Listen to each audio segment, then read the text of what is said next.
I'll also say that I am part of the Science Granting Council's initiative. We are working on the Evidence for Policy Making project, and I have met some of you and I have met some of your colleagues who are working with us on our project. So I do have an understanding of where we're coming from and what our goal is here today in this learning summit. And when the last few months I've been introducing and welcoming quite a few events. And I've always started off looking at our current context, which is something unprecedented. We've got major disruption, major geopolitical shifts, major change, economic shifts, and so on. And the strange thing is that each time I say this, you don't think it can get any worse, and it does.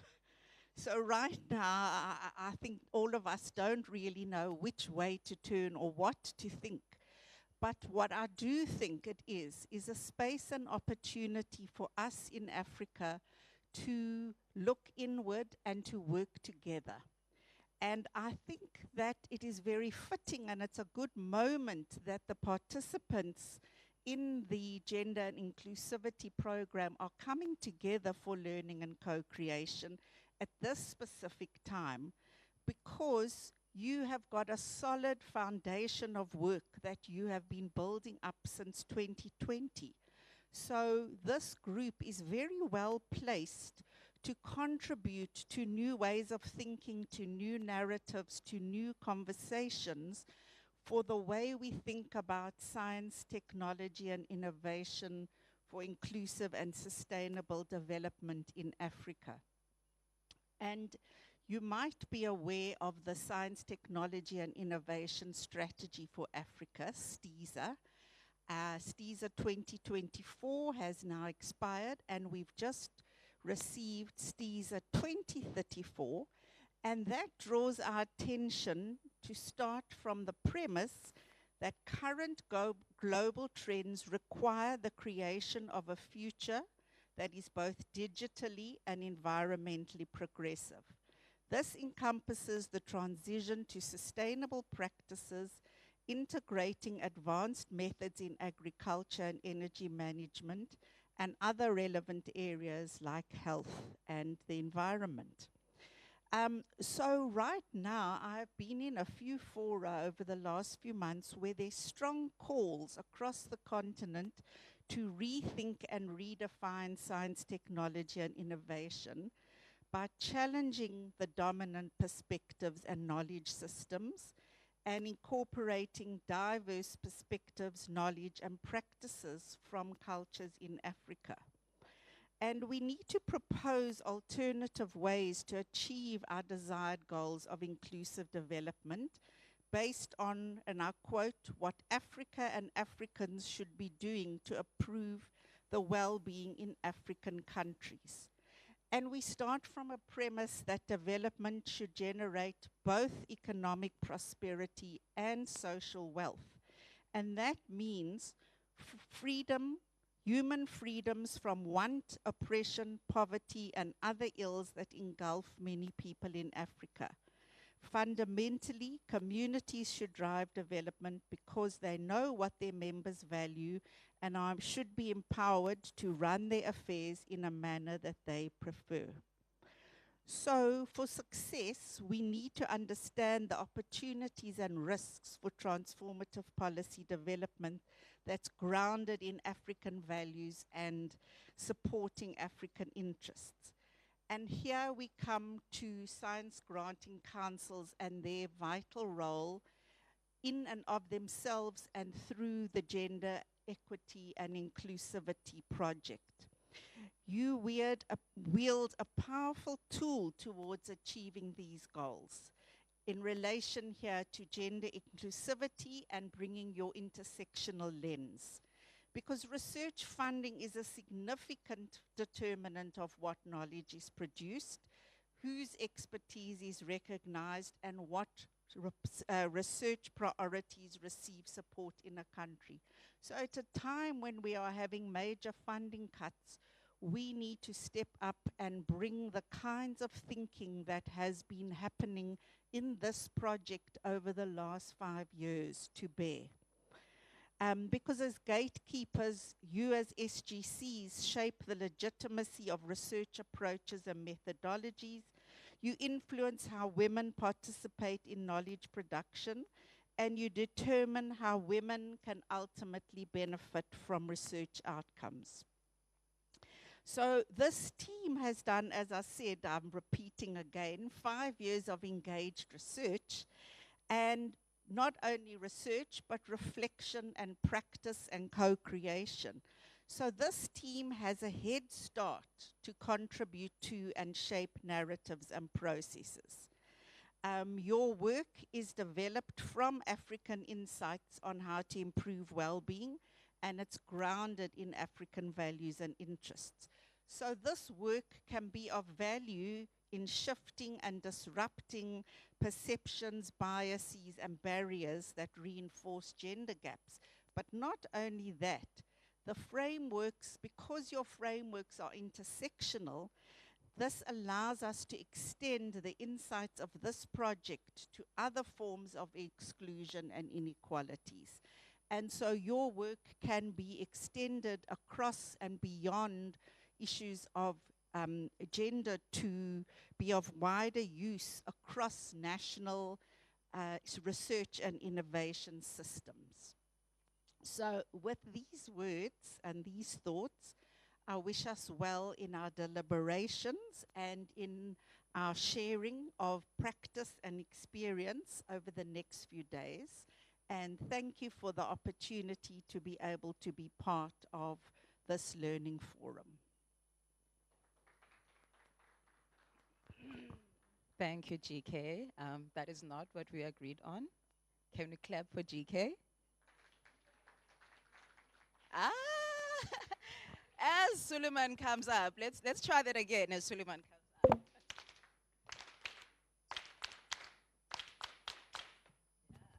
I did say this is going to help me keep you guys awake, and it's doing just that. After one attempt, it's just I see you guys. I'll keep you on track.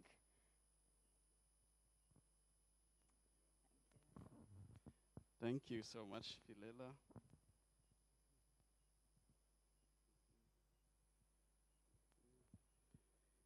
Dear participants, ladies and gentlemen, bonjour tout le monde.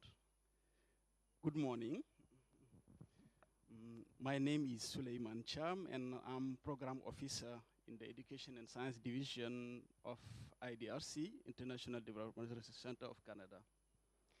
So on behalf of the Executive Committee and the Initiative Management Team of Science Grant Council Initiative in Sub-Saharan Africa, I'm honored to welcome you here to this SGCI GEI project in Cape Town. Thank you. I will just introduce with a brief note from IDRC, saying that as Canada's foreign efforts and development efforts, IDRC champions and fund research and innovation within and alongside developing regions to drive global change. We invest in high-quality research in developing countries, share knowledge with researchers and policymakers for greater uptake, and use and mobilize global alliances to build a more sustainable and inclusive world. The SGCI is a major partnership within IDRC Education and Science Division. As you are aware, IDRC is currently partnering with UK Foreign, Commonwealth and Development Office, FCDO, South Africa's National Research Foundation, NRF, Swedish International Development Cooperation Agency, SIDA, Norwegian Agency for Development Cooperation, NORAD, the German Research Foundation, DFG, and the councils to support the SGCI. I should add that IDRC and several other funders have supported this critical initiative since its inception in 2015. We remain fully committed to this initiative in the future. IDRC experience has demonstrated that research that ignores GEI or does not appropriately apply an intersectional lens risks exacerbating existing inequalities and can be counterproductive and even harmful. Thus, monitoring, evaluation, and learning tools such as IDRC Research Quality Plus Assessment Framework recognize GEI and intersectionality as fundamental components of research quality. Therefore, this SGCI GEI project is well aligned with our 2030 strategy in a sense that it's aiming to reinforce the capacity of Science Granting Council to initiate and or deepening implementation of cross-cutting work in gender equality and inclusivity by strengthening GEI concepts and practices across the science grant making and awardee support cycle. Emphasizing an integrated approach to guiding SGCs GEI development and science investments. I'm also pleased to share that IDRC is advancing two major new investments under the GEI in science portfolio for 2025 to 2026, totaling 3.8 million. The first is a partnership with the Sexual Violence Research Initiative, SVRI, to strengthen evidence and institutional capacity to address gender-based violence in higher education across low and middle-income countries. The second is a collaboration with UNESCO and the Organization for Women in Science for the Developing World, OWSD, to enhance institutional capacity and women's leadership in national science system. This investment reflects our commitment to intersectional, evidence-based approach to gender equality in science, aligned with the finding of IDRC's Breaking Barriers, Building Bridge Synthesis report, which draw on case studies across Africa and Latin America. We continue working to address systematic barriers women face in STEM, supporting context-specific actionable strategy. Our approach recognizes the importance of Southern-led research networks and the need for systematic institutional change. For their ownership and active commitment in implementing this project, we recognize Human Science Research Council and its partners, particularly the participating SGCs, which are at the core center of all effort undertaken by the initiative. I will end my remarks by wishing all of us a fruitful learning summit. Thank you all for taking time to come together in Cape Town to contribute to this important meeting. Merci beaucoup. Thank you. Thank you. Okay, let's try that again.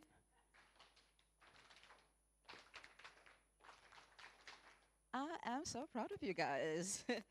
That was great. That was great. You are awake now, you know. And we'll wait for the coffee. So I'll try again after the coffee. Can I just have this? And we'll try again after the coffee. Thank you to both speakers. And I think what stands out for me is the theme in both of them, that we all want a prosperous Africa. We do want a prosperous Africa, but there's no prosperity without being inclusive and being intentional about that inclusivity. There's a quote that I read, which is a segue to the next speaker, that says, we cannot change what we are not aware of. And once we are aware, we cannot help but change. So I'm saying that because I am about to introduce our next speaker. But before that, before I forget, who do we think would like to fly as a superpower?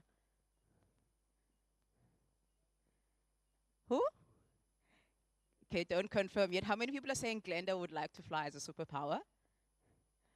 Okay, so you guys think Suleiman would like to be invisible? Okay, actually, Glenda would like to be invisible as a superpower. And Suleiman would like to fly, so that's it. So colleagues, I am going to introduce our keynote address. Rovani from UNESCO, Rovani Sigamoni. And Rovani, I'm sorry if I butchered your surname. I am going to put you on the spot that before you start your keynote address, you can tell us what you would like your superpower to be. So I think you've had time to think about it. So you can even introduce it just before you start your presentation. So as we listen to that, colleagues, about what it is in the STEM landscape, what are the trends, what are the challenges, what are the opportunities. And I think this will set a nice tone for the discussions that we're about to have over the next 2.5 days. So is it, okay. So can we please do a good welcome applause as Giovanni approaches the stage.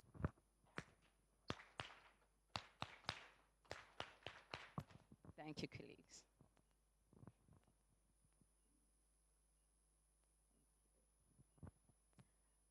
Good morning, everyone. Thank you, Pilie.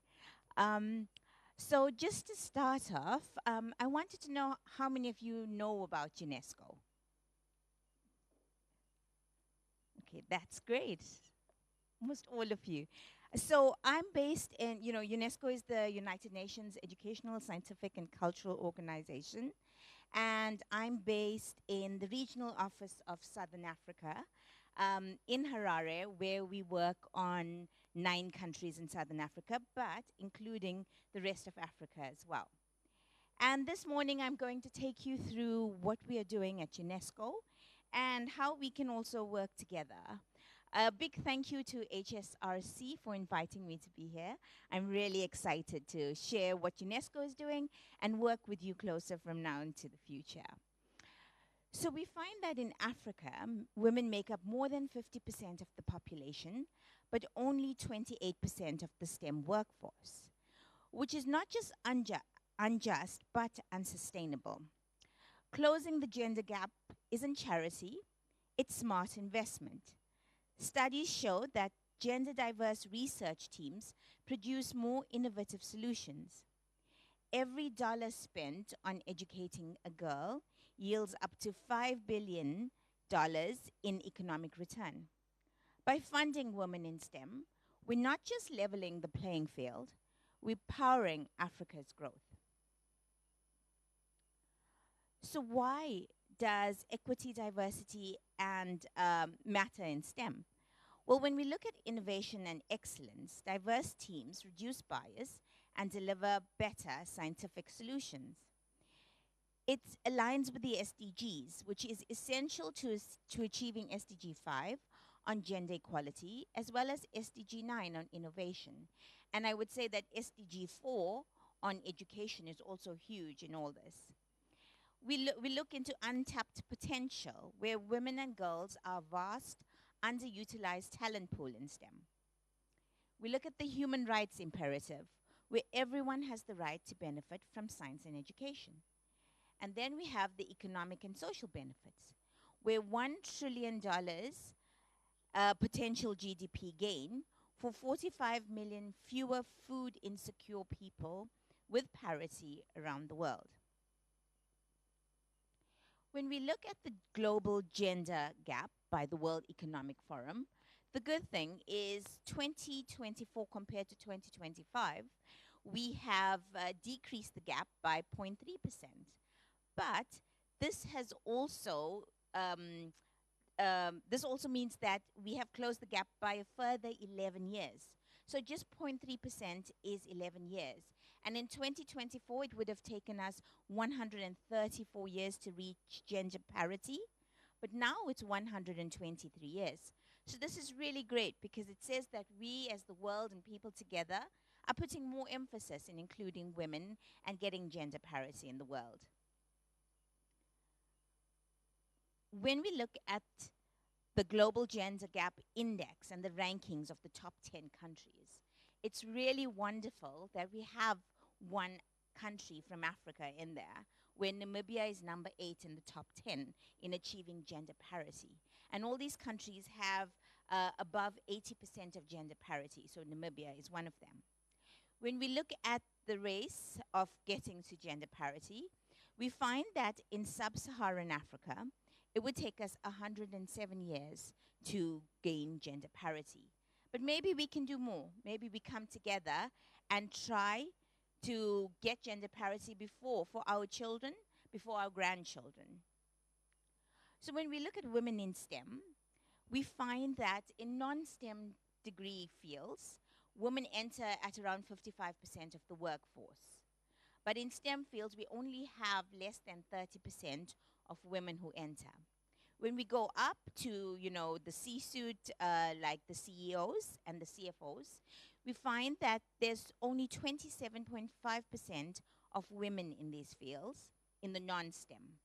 But when we look at STEM careers, there's only around 12.4% of women. And we really need to change this narrative. So why are STEM careers so important? And I know that I'm preaching to people that know this already. But when we look at jobs of the future and, past 2030, and this is from the World Economic Forum again, we find that certain careers, and maybe it's a bit small, but on the left-hand side, the first career on the top is engineering, because we know in the future many of the careers that we have right now will be obsolete. But we find that STEM careers go and take our youth and us into the future. And we find that engineering translates to the top jobs in the future, like cloud computing, of course, engineering. We also have data and AI, and technology and innovation is also up there. So it's really important that our youth also know about what STEM careers can offer them for the future. When we look at the Sustainable Development Goals, and as you know, there are 17 of them, at the end of 2023, we were halfway through the 15-year projection until 2030 for the Sustainable Development Goals. And when we look at sub-Saharan Africa, we find that we are mainly in the red, which says that we have major challenges remaining. And especially, there's only 2 in Africa that is green, which is that we are on track for SDG achievement. And that is on consumption and production, as well as climate action. And consumption and production is because in Africa we produce the least. So of course, the emissions that we produce are also less than other places around the world. And then when we look at climate action, again, because of our low production, we also are better in terms of getting to the green.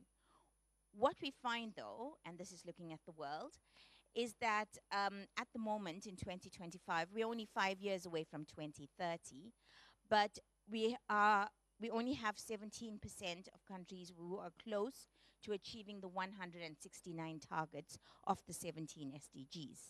And this is a map of the world where we're going to concentrate on Africa. And again, we find that Africa is very light blue, which says that we have a lot of work to do to achieve the targets.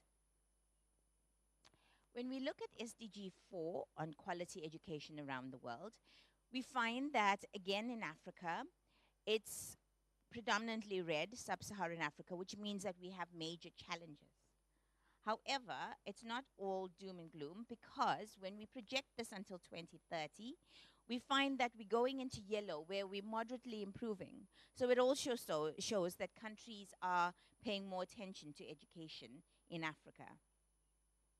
When we look at gender equality, which is SDG 5, we find in Africa, the only country that has achieved parity, and we've said that, is Namibia, which is one of the top 10. Many countries in sub-Saharan Africa are still having challenges. But when we project this and the trend until 2030, we find that more countries in Africa are going towards moderately improving or on track to achieving the SDGs. And this is quite good for us as well. When we focus on sub-Saharan Africa, we find that we have a population of 1 billion, which will double in 3 decades. 70% of the population is under 30. There's a wealth of natural resources and minerals on our continent. And economic growth has slowed on the continent since 2021, of course exacerbated by global events such as COVID-19. In 2020, African governments were just over halfway of achieving the SDGs, the goals and the targets. But then COVID-19 pandemic pushed 23.6 million Africans into extreme poverty and slowed down the progress on all the targets. Africa needs an additional 23 million STEM graduates by 2030 to fill roles in these fields. Only 9% of youth who are between 15 to 24 years old across 15 African countries have basic computer skills. 10% of them are male, and 7% of them are women. And this is from the World Economic Forum. So, of course, there's a lot that we have to do on the continent. For education, there are still 288 million school-age children out of school. There is a need to increase proficiency in maths and reading, as this respectively is 54% and 70% below the global average for school children in grades 2 and 3. When we look at energy, a big topic on our continent, we find that in 2022, 43% of the continent lacked access to electricity. We need to tap into green sources to improve our energy access. And then when we look at SDG 5 and looking at gender equality, we find that when we look at women in STEM, women hold less than 25% of science, engineering, and ICT jobs in 2022. They occupy just over 1 in 5 technology positions in companies. The digital transformation is led by men, and women constitute only 26% of employees in data and artificial intelligence, 15% in engineering, and 12% in cloud computing across the world's leading economies. There are less than 15% of engineering and technology researchers in some Western and Central countries in Africa, and we find that we only have around 20 to 30% of the ICT workforce in Africa, which are women. So when we look at the participation of women in research and STEM fields, we find that only around 30% or 1 in 3 women are researchers. Women hold less than 25% of science, engineering, and ICT jobs. A mere 17% of inventors in international patents are women. And women are 2 times less likely than men to know how to design a computer program. So when we look at tertiary education of the world, this was a study that UNESCO did in all parts of the world, and we find that the general trend around the world is that more women than men are going to university. However, this is not the case for STEM, where we have less women than men going to university. However, when we look at sub-Saharan Africa, circled in red, we find that sub-Saharan Africa actually has more men than women who go to university. So this is a bit different to the trend around the world. We find that women lag behind as well in obtaining their degrees in STEM. So in 2024, the UNESCO Regional Office of Southern Africa published a study that we did on women in higher education and STEM in 9 countries in Southern Africa listed. We had 38 institutions in these countries participate in the study. And what we found was that the gender distribution in STEM faculty by management positions was predominantly men in many countries. And as we say, role models are really important for young women to know what they want in STEM careers, but also to go into it, to see if they can survive. And we find that this is not the case in Southern Africa. We also find when we break STEM down into science, technology, engineering, and maths, which is on the left-hand side of the graphs, the 4 columns, technology and engineering have the least number of women, less than 30% in engineering and around 30% in technology. Maths as well has very few women. We find that, though, in science, we seem to have parity in these organizations, the 38 institutions that we worked with. And this is because also the health sciences play a big role in bringing women in. However, on the right-hand side with the graphs, we find that in Southern Africa, the trend of women in higher education institutions follows the global trend, where we have more women than men who enter the faculties. But then we have less than 40% of young women studying STEM in Southern Africa. So what we found was that there are gaps in doctoral studies as well in Africa. We will need around 100,000 PhDs to meet the Sustainable Development Goals and the labor market demands in Africa. And this is looking at technology, agriculture, and energy on our continent. So when we look at trends in EDI landscape in STEM, we find that there is awareness and policy momentum where countries like Kenya, Zimbabwe, and Malawi are adopting STEM gender policies. Women's participation is rising, where women make up 30 to 35% of researchers, and the gains are seen in early education. There are persistent gaps and inequities, where women are underrepresented in artificial intelligence, in engineering, and rural and disabled women face deeper gaps. There's growing advocacy networks. Groups like Gender Insight and STEM camps are mobilizing support around the world. UNESCO also works with these organizations in advocacy and networks. The EDI tools and frameworks, our use of gender at work and UNESCO policy kits are spreading to help spread the word and get more young women in.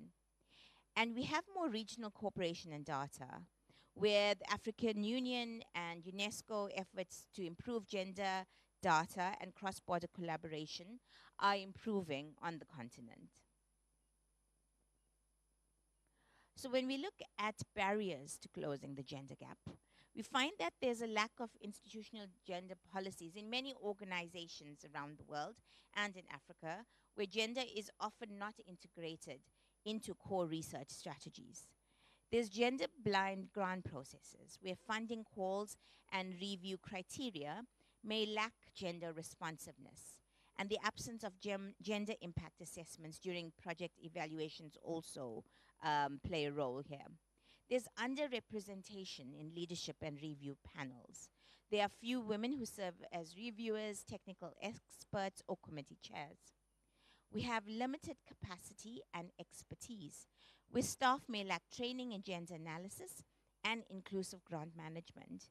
We have weak systems as well for collecting and using gender disaggregated data. And the UNESCO Institute of Statistics is working very closely with governments around the world to try and improve this. And it's not only in Africa, it's around the world that we find this. We have structural barriers faced by women applicants.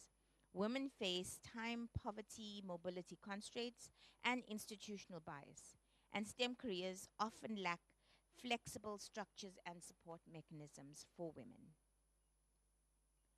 However, we also have opportunities, and these are to strengthen gender policy frameworks. We need to develop or revise national and council-level gender policies with tools that are available. We need regional collaboration and peer learning, engage in cross-country exchanges, and join regional events. And some of the events are like this. Just to come together and speak to each other makes a huge difference in sharing practices and learning from each other. We need to build gender expertise and champions, train officers and reviewers on gender-responsive grant making. We need to invest in mentorship and visibility to fund networks of women researchers and innovations. And we need to leverage data and digital tools to use digital grant platforms to track gender participation. So what is UNESCO doing in terms of helping, the science granting councils as well as governments around the world to get more women into STEM? So I'm going to concentrate on two particular programs. One is the L'Oreal UNESCO for Women in Science. And this has been going on since 1998, where L'Oreal UNESCO has awarded and recognized more than 122 laureates from 30 countries. The laureates are usually women that are very advanced in their careers, and there's 5 regions around the world where we have these laureates. And women that have received this prize have went on, 7 of them have went on to receive the Nobel Prize, and one was even the president of her country. The grants, the prize for 2026 nominations is actually open right now and will close on the 4th of July this year for the 2026 nominations. So I would encourage you to send your scientists from your countries, because it's so important to see these role models, but then for them to also be awarded on an international platform where we can see what research and science is being done in our countries. We also have international fellowships for PhD and postdoc students. And these are also open to all countries. And these have been granted to more than 4,000 women in 110 countries. The other initiative is the UNESCO Women in, the UNESCO Organization for Women in Science and the OWSD, where there are different fellowships offered, like the PhD fellowships, which offer fully funded doctoral training in STEM for women from science and technology lagging countries. We have partner universities in the south, like Malaysia, India, South Africa, Brazil. Then we have early career fellowships, which support women with up to 5 years of post-PhD research experience. It provides funding to establish or upgrade research laboratories in the home countries as well. Then we have awards for scientific achievements, like the annual OWSD Elsevier Foundation Awards, which honor outstanding women researchers from developing countries. And again, I would say we need to put our scientists out there. We need our women scientists to be involved, to apply for these grants, because then we could see them around the world as well.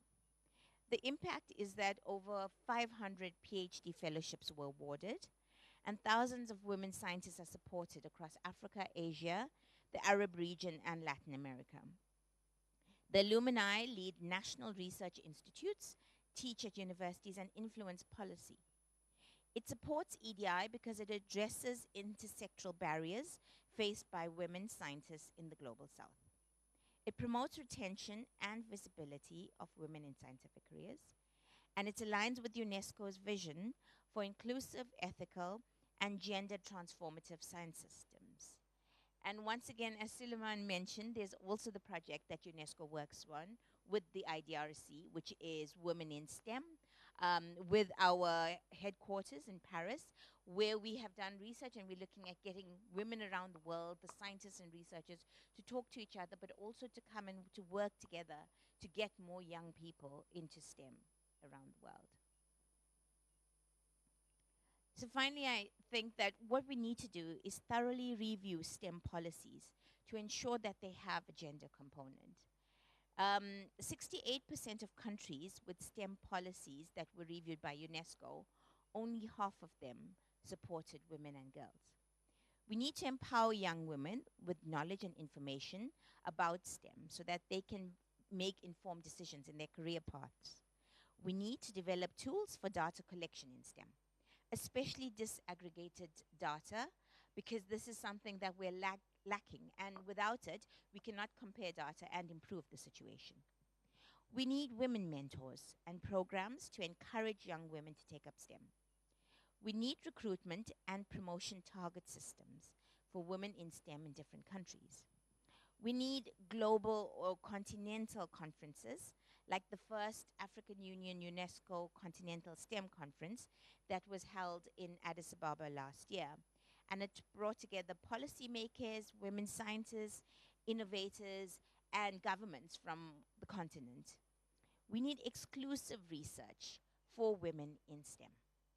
We need institutional and childcare support in terms of mentoring childcare facilities, because women shouldn't make a choice between having a career or having children. It should be something that's supported so that we can see more women in the STEM fields. And we need retention monitoring systems to ensure that targets are met, such as the UN Sustainable Development Goals, the Agenda 2063 of the African Union, as well as TISA that Glenda was talking about. Thank you very much for your attention.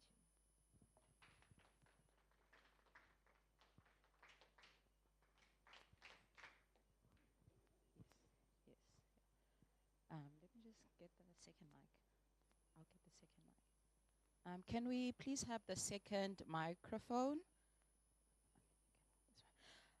So colleagues, as you can tell that we said welcome to the Learning Summit. So this is not a workshop, it's not training, it's a learning summit, and it's not just presentations. So before I come closer to Rovani to chase her away from the stage, we are going to invite, if any of you guys want to engage with all this information that Rovani has gave us, because I think she placed us so well globally, And she placed us so well to actually reflect on the work that we already do and the responsibility, because I felt an immense responsibility as she was talking on what we can continue to do, seeing those numbers.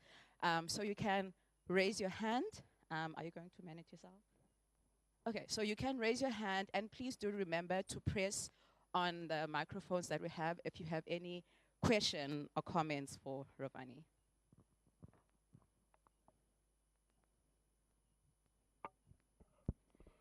Thank you. Very good presentation.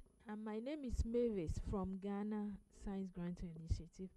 I would like to find out throughout your presentation, your focus was on women and girls. It looks like we are neglecting the people with disability. Our recent studies show that the people with disability, they have concerns, they feel neglected. They are not so, I was expecting that maybe their name, they will be mentioned with women, girls, and maybe people with disability. So maybe if it's a conscious effort to do that, they will feel inclusive. Thank you.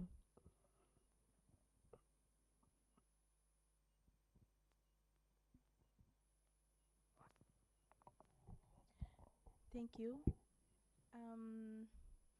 Thank you for your brilliant presentation. And I don't want to put more fire on what was presented.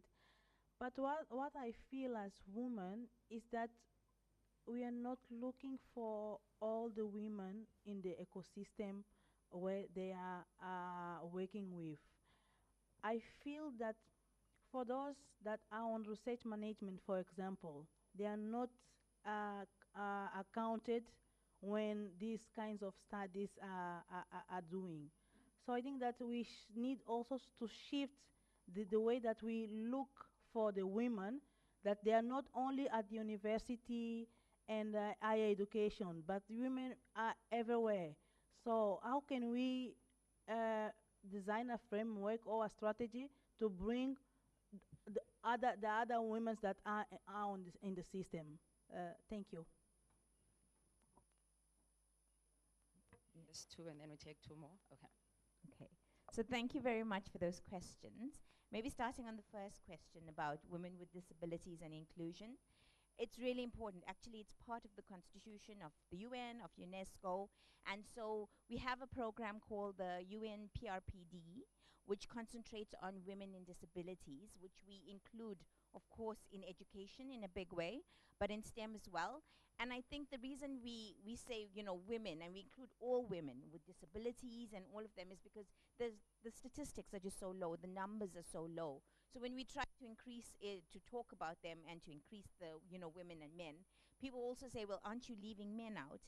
And we're not, because the problem is we're losing young people in STEM, right? So we're not getting enough young men and young women in.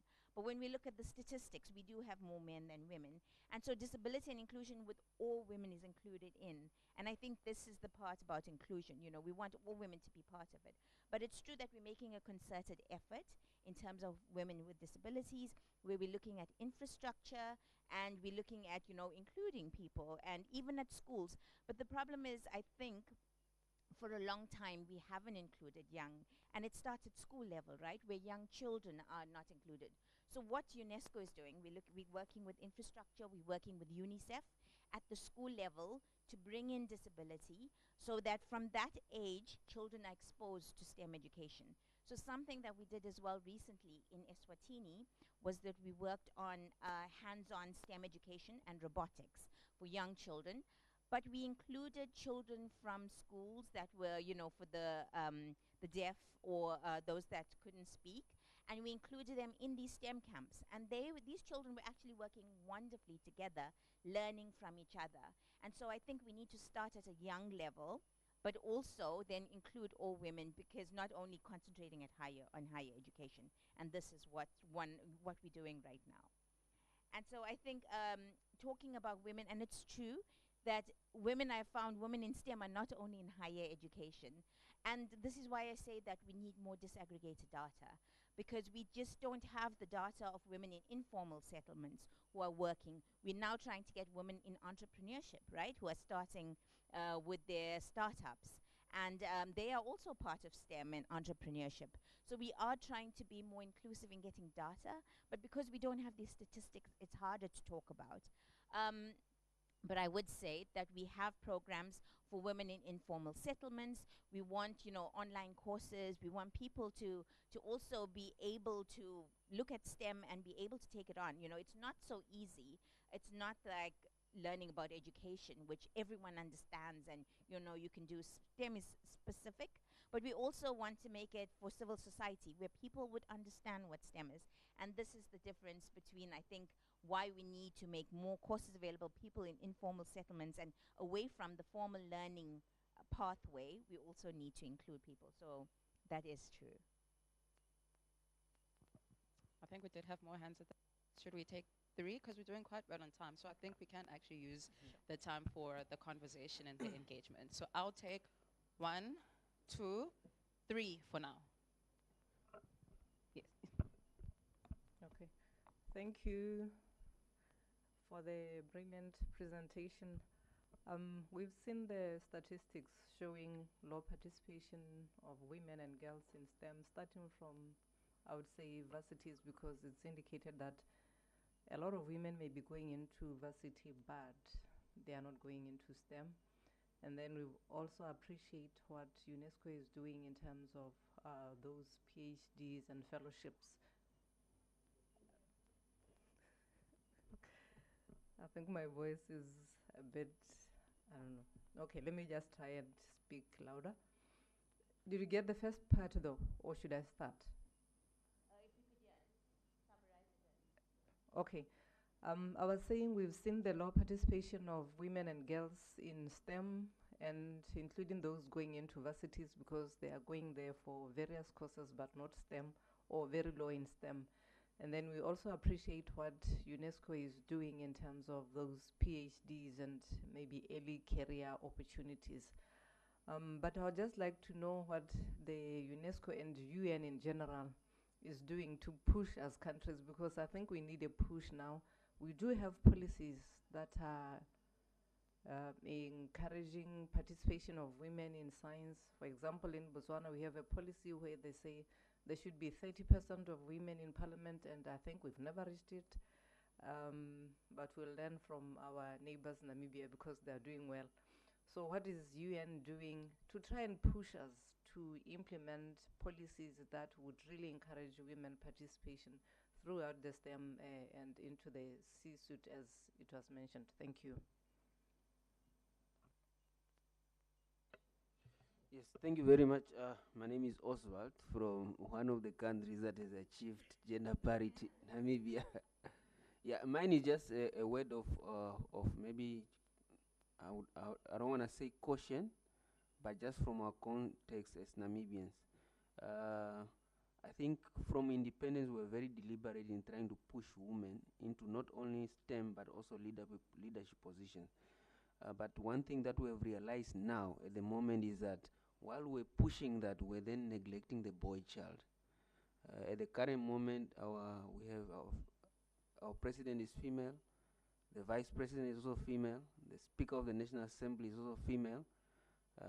One of the issues that the first gentleman is trying to do is he's having a project on how do we not let the boy child get left behind. How do we then advocate for the boy child as well? Because what has been happening is too much women empowerment, but then neglecting the boy child. How can we do it together? How can we make sure that while we are pushing the other one, we don't neglect the other one? Maybe that's the discussion we need to be cognizant of, so that we don't just neglect the boy child. Thank you.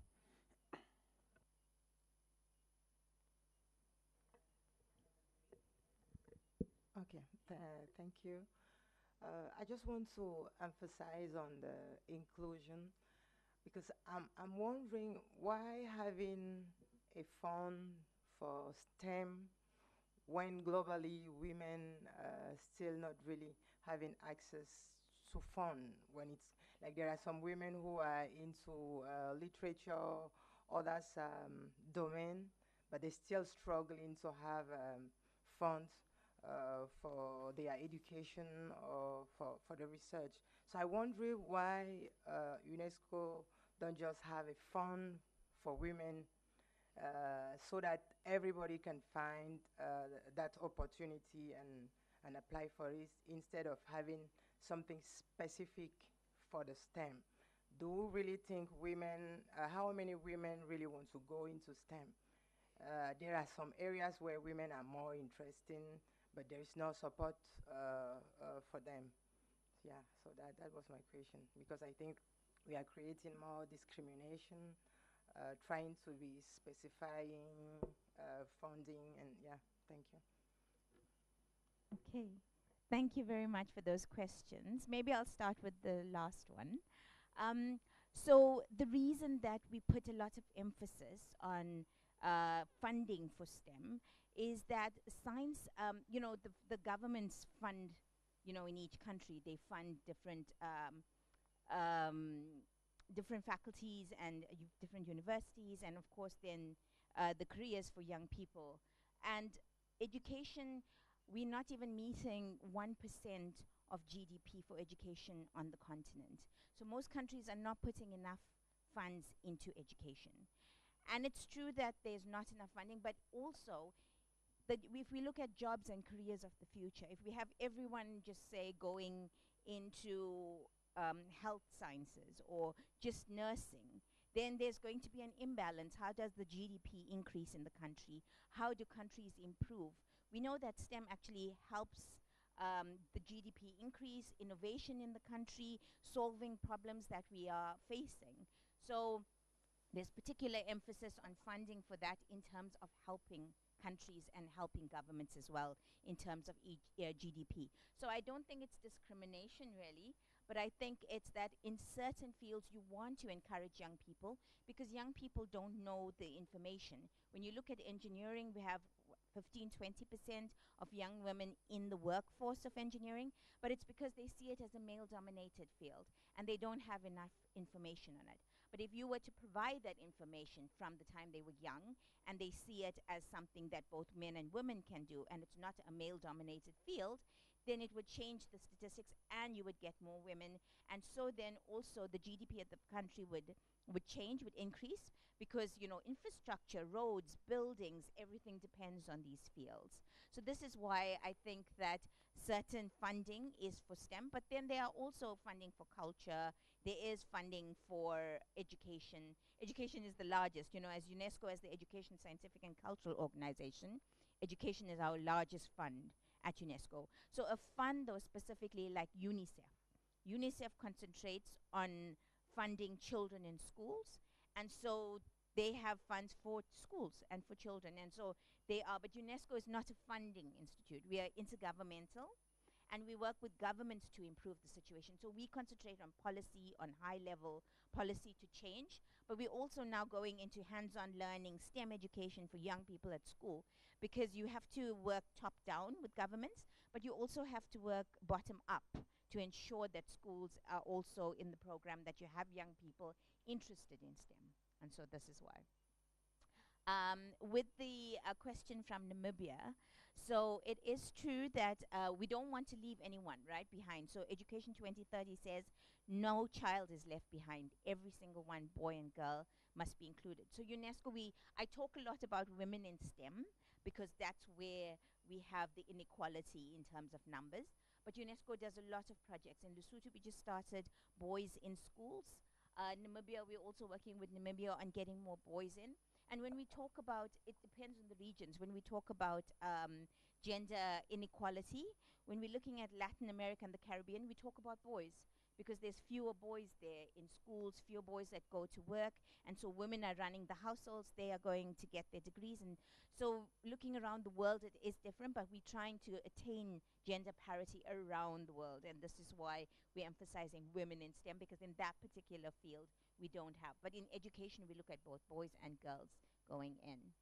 And then for Botswana, when we look, actually, you have it exactly true. The reason that we have not met parity, or we're so far from parity, is because when we look at women in parliament, that's the largest gap. We have, I think, around the world, less than 25% of women in Parliament, and this is where the gap exists. And so UNESCO has training for women in Parliament, for policymakers as well. But we look at STEM and we are working on policy. So everything we do, even in terms of the research that we do, is to influence policy and policymakers working with governments to change the narrative and to get more young people into STEM, and to also help governments to invest more, to put more GDP into STEM, to put more into research, to get more, universities to encourage young people, get young people and schools interested in STEM. And this is why we do that.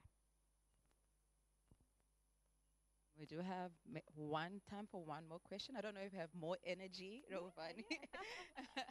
We do have time for one more question before tea. Dauda, please go ahead. Merci beaucoup, Madame la présentatrice. Mon nom c'est Daouda Diouf, je suis du Sénégal. En fait, ma question va juste rejoindre... Sorry, Dauda, I'm just going to connect Rovani.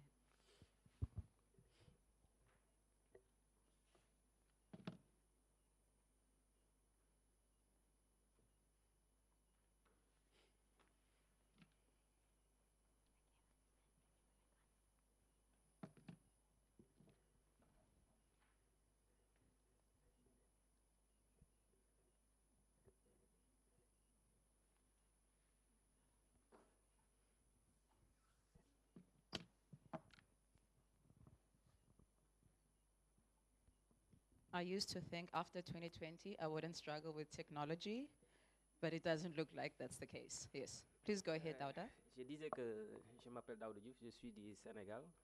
Donc je remercie la présentatrice. Donc ma question rejoint celle du collègue du Ghana par rapport à l'aspect inclusion. Parce que cela fait quelques années que je travaille avec l'UNESCO de Dakar par rapport aux données sur l'enseignement supérieur et la recherche. Bien vrai qu'il y a une représentativité des femmes, mais il y a un volet qui n'a pas été pris en compte. C'est-à-dire que le volet inclusion pour prendre en compte la dimension handicap. Donc je pense que je l'ai soulevé à plusieurs reprises. Donc je vois que aussi au niveau de votre présentation, cela n'a pas été reflété. Donc je ne sais pas pour l'avenir s'il faut inclure ce volet-là. Parce que dans ce cas, on parle d'un monde équitable où que ce soit homme ou bien femme et personnes handicapées, tout le monde doit être pris en compte. Donc c'est ça que je voulais juste souligner à ce niveau-là. Merci.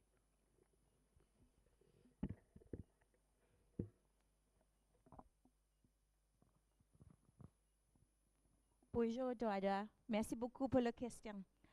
I think that you're right. I didn't include diversity and inclusion, and I should, and I would in future, because I didn't take it as a particular, focus in STEM. I looked at STEM in general.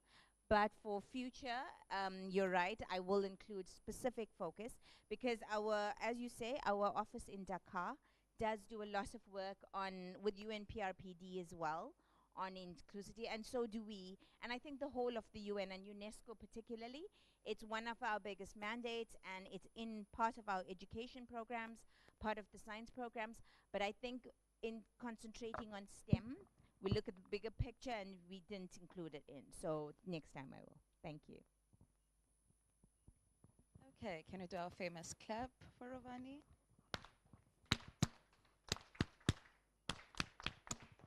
Rovani, I'm not going to let you get off that easily without you telling me what your superpower would be.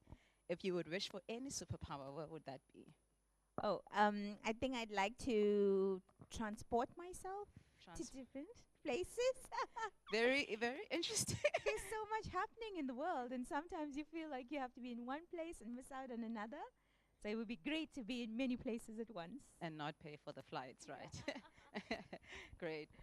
Colleagues, as you can hear, Rovani is saying she would like to be transported to different places. But I think the advantage that we have today, right now, is we are in the room with different people and we don't have to fly. We've partly done that already over the past 2 days. As Lorenzo mentioned earlier, we have UNESCO, which is Rovani in the room. We have GRID, we have CPUT, we have NRF. So I do want to encourage us to have those conversations, because we want to be able to collaborate and have conversations that can contribute to this Africa that we want. So next, and we are doing very well on time, so I'm very proud of being the strict captain today. I joined this project in 2021 when I was very fresh within the HSRC. And I think what Rovani's presentation brought up for me is the amount of progress that has been done when we started this project.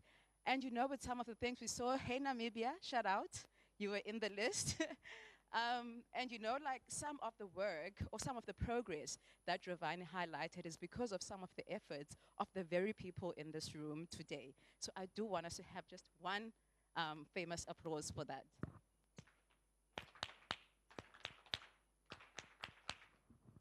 And so, like I've said, that I've been with the project for the past 5 years, and there's been progress made with. And so I'm going to call upon Lorenza, the principal investigator of the SGCI project right now, and she's going to do a quick reflection on where we started, where we are now, and where we want to go. Thank you, Lorenza. Thank you, Palela. Also, I just need to mention for those who may not know that our previous PIs, Professor Heidi van Rooyen and Ingrid Lynch, were the ones who started it all. And we grew up, let's say, grew up in the ranks. Roshan and I, Palela joined, Nazima, who's currently on maternity leave. So our team has really shifted and grown over the last while since it started. Oh, the mic is on. So for now, I'll introduce the project, and most of you know it already, but as I said earlier, we have some new friends in the room. So I think it's fitting for us to just take a look back and to see how we got to this point where we are now. And I'm not going to spend a lot of time on this background slide because Rovani did such an excellent job of just sketching out the landscape to say this is the context against which the Gender Equality and Inclusivity Project operates, and that's mostly around the vast underrepresentation of women in STEM fields, and then also in the science, technology, and innovation sector more broadly. So the SGCI GEI project is nested within the Science Granting Council's initiative, which is implemented in sub-Saharan Africa. There are currently 17 councils who are part of this initiative, and they focus on, I think, 5 themes, and this is the gender equality and inclusivity area where we are working on. Others include evidence for policy, which Glenda also mentioned earlier. There's a theme on research management, a theme on science, communication, etc. So the aim of our project is to strengthen the capacities of councils in advancing, let's say, intersectional gender equality and inclusivity. So over the last couple of years, we've really impressed upon the second I for intersectionality. As colleagues also mentioned earlier, we cannot just look at the different aspects like women by themselves, but you need to look at women maybe in more rural areas, where they grew up, also where they study. And for councils, it's important to not just situate funding within the urban centers, urban universities, and then leave out the more rural universities within their countries. So we've really tried to introduce that second I over the last few years. So in phase 1, our project really started with awareness raising on the concept of gender equality and inclusivity. And I always refer back to Diakalia, who sadly passed away, I think it's now 2 years ago, who was our first project officer at the IDRC. And he would say, Lorenzo, when I asked the councils to speak on gender equality and inclusivity, they stare at me blankly. And the IDRC and the SGCI in general realized that it's such an important topic and aspect for the initiative, which started in 2015, and only in 2019 and 2020 did they introduce the gender equality and inclusivity theme because of its importance, and referring back again to Rovani's presentation. So that first phase was really around awareness raising. What is gender inclusivity? What does it mean in your council, in your context? And then now in phase 2, which started in 2023 to 25, where we are now, we really focused on the grant-making cycle, as we realize that that is a key opportunity. It's part of the council's mandates. It doesn't feel like extra work that they're doing, but really embedded within their practices. So our project is based on the premise that integrating GEI and intersectionality in grant making contributes to addressing the gender inequality gap in science in Africa, and then also really touching on that crucial role that councils play in shaping the science landscape within their countries. And then lastly, advancing GEI is essential for women, but also for sustainable development and for excellence in science. There's that three-level approach almost where integrating GEI or addressing the gender gap, it takes fixing the institutions, it takes fixing the science, and it takes increasing the numbers of women. So that three-pronged approach. So our approach to the project is that we draw on participatory action, reflection, and peer learning. And many of you have been part of the project since the beginning.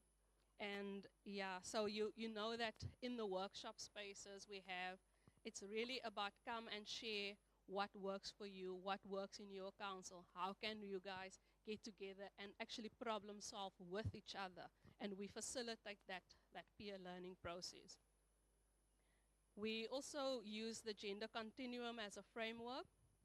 So since we've started doing this work, we've seen councils move from the left side where funding calls are, for example, gender blind, and they're now moving towards the more gender equality, gender transformative side. And it's really amazing to hear some of the presentations. I think you'll hear in the sessions after, like before tea and then after lunch.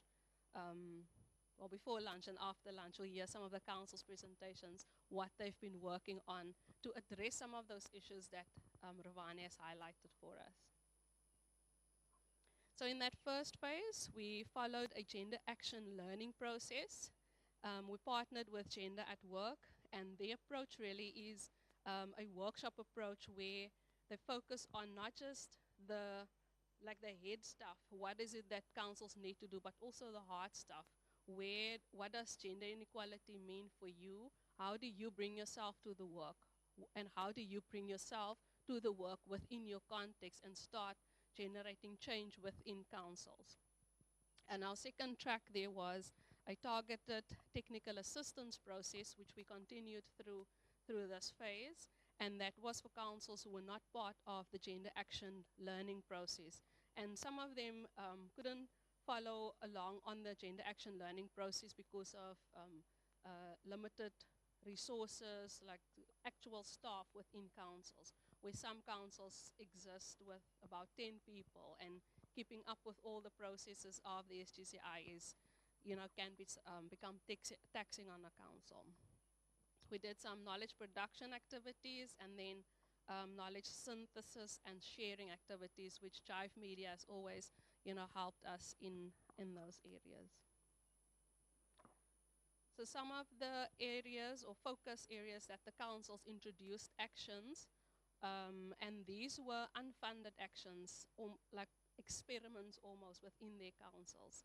So they focused on building organizational gender equality and inclusion infrastructure, shifting informal organizational norms, practices, and power relations. They've implemented targeted measures and enabling conditions addressing unequal access to resources, and then also promoted collective ownership of and active engagement with addressing GEI in the broader SDI ecosystem.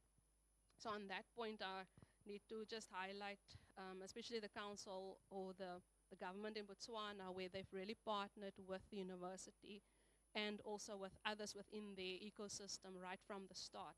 Because it doesn't just take the work of the council, but it needs partnership. It needs a broader, multi-pronged approach to try and even close this gender gap in STEM and STI. And in our second phase of the project, which started in 2023 and now culminating in this next few months, is that we're focusing on the grant-making cycle specifically, as we saw that it's a tool in which the councils can use. It offers various entry points for change, and it's easy almost for councils to start introducing change in very small ways without adding additional work to their plates. And you'll see this a bit later on when I introduce the framework to you. So some of the current activities that we're undertaking and council's really undertaking is capacity development and training. You'll hear some of that.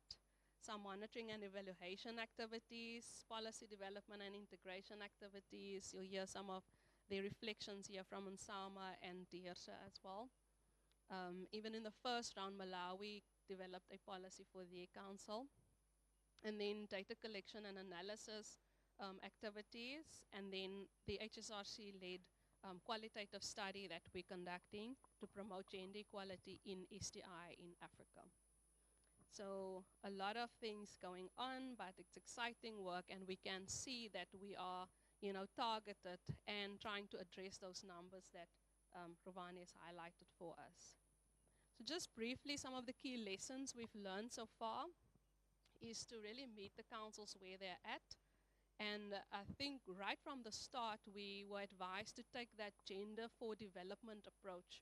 Whereas if you just say gender inequality, gender this, gender that, people can think in different areas along that topic. So we've been advised to just work around the topic of talking to a country, or if you look at a country and you see that there are more or less half of the population are men, almost half of it are women. But if you keep tapping into only men's potential, there's a vast number of untapped potential within your country, and it just slows down progress towards achieving that SDGs. Second lesson is around the context, where we've always tried to put councils in the driver's seat in terms of what works for them within their context, for them to highlight what it is that they want to focus on, what are the activities that they want to drive. And then for us, I mentioned that earlier, is to provide spaces for joint reflection, peer learning, for people to really share with each other and to just problem solve the things that they're working on together. Some of I've already mentioned strategic partnerships, where we've seen some existing partnerships and then new ones across councils where they do joint funding calls. Establishing monitoring and evaluation plans we are working on, and then also moving towards shaping the research content where the gender dimension in the research itself is also getting a bit more attention. Colleagues, that is a brief overview of the project, and as I mentioned, you'll hear more about the council's work that they've done over the last while, a bit later. Thanks, Belela.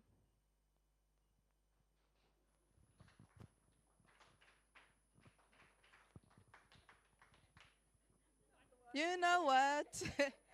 It's before tea. You're doing your best. So I'll let that one go. Colleagues, we have been welcomed by Glenda and Suleiman. There's a saying in my language that I'll directly translate, which says, take off your jacket and feel at home. And it's winter, so I am saying that that's what the first speaker said.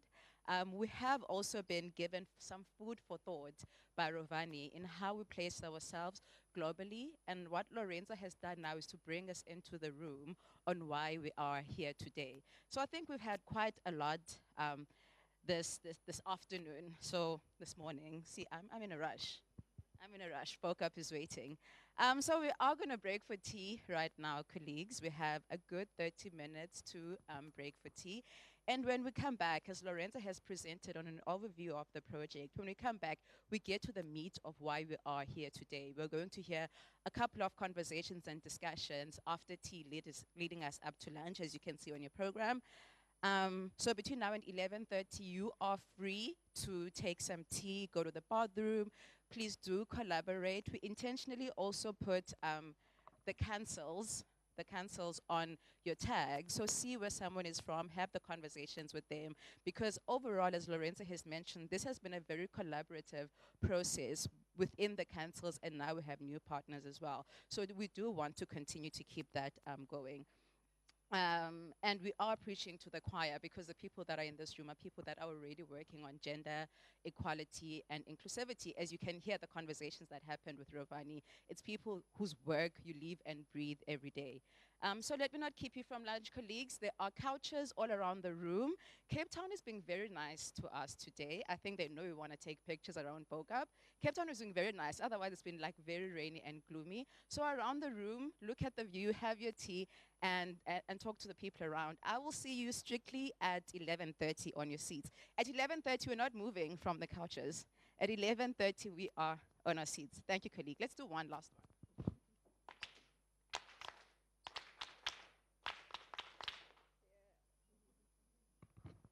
Thank you.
on the brink.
All right, colleagues, we have about 2 minutes left.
Okay, colleagues, can we start putting in the last teaspoons of sugars in our coffees and make our way back to the table?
Okay. Bonjour. Bonjour. Ah, I thought you guys just had coffee. Bonjour. we started off with the languages here. So I'm keeping you on your toes. You don't know what I will come with when I come next. You don't know. So just like keep, I don't know, Google the different languages that are in this room. So bonjour. Okay, great. I like that one so much better. Who watches The Office here? Who knows The Office? Who? Yay! Okay, one person. So I'm not going to get into it, right? But there's a quote from The Office where the main character, Michael Scott, says, "I'm not superstitious, I'm a little stitious." So, and I'm saying this now because during the break, a little birdie told me that 3 is a charm. So I might need to rehearse my clap. So we are going to cut out the 4. I know I am placing a new challenge on you guys, but it's part of keeping you awake in this, dark room. So this is how it's gonna look like right now. We're keeping it at 3, because 3 is a charm. I'm a little stitious. So I'm gonna do it now, and you guys can follow me.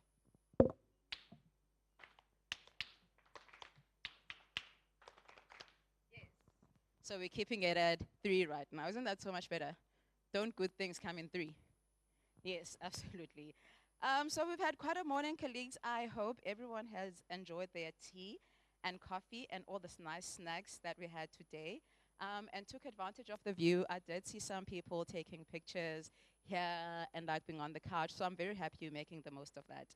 I think for the sessions that we had in the morning, they made me think of a quote by the former Secretary General of United Nations, Kofi Annan, where he says, "Gender equality is more than a goal in itself. It is a precondition for meeting the challenge of reducing poverty, promoting sustainable development, and building good governance." So that's what the morning session made me think of from this code. And I think it also links nicely to what we're about to get into now, which is Lorenza and Elizabeth, which is the principles, from principles to practice. Because I think what we have gotten in the past is that there's been a lot of talk and not necessarily a lot of implementation. So I think what we're going to get into now is the framework that we have been working at and will continue to work with is the SGCI GEI project of embedding gender, equity, and inclusion into research funding. And after that, we'll have some reflections and responses to this framework where we actually are having a conversation and collaborating within the room. So without further ado, I will call upon Lorenza to bring us back after a nice tea to talk to us about principles to practice. The floor is yours, Lorenza.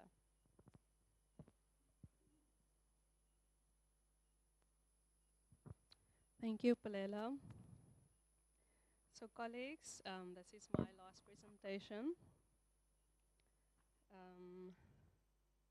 And this is one of the key outputs of this phase of the project. We're really proud, and it's still under development. A lot of your own work will be reflected in here. We're not yet done because it's, not yet due. Suleiman, it's not yet due. But yeah, this process was led by by Dr. Ingrid Lynch, who unfortunately could not be here today. So also just want to give credit to her, just for her leadership and her overall brilliance in putting this together. And then also credit to Lynn, who has worked with us in setting the tone for this work, who really started in 2023 when we started this new phase of the project. So what is it that we are presenting? Why this resource and why now? So we've heard previously that research funding is a powerful determinant of what knowledge is produced, whose expertise is recognized, and which research priorities receive support. There's also been growing attention to social justice in science and innovation, alongside calls to decolonize knowledge systems. So there's been a lot of thinking about where does the money go, what project gets funded, etc. And in response to that, there's a growing body of literature and practice that has emerged on how funders can support integration of intersectional gender, equality, and inclusivity considerations in their grant-making processes. And these insights are fragmented. Some focus on only specific parts or steps in the grant-making cycle, or in specific fields focused. So that prompted us to design a resource that is done in collaboration with councils and their practices to try and capture the whole process, or at least more of what is currently available in that synthesized way.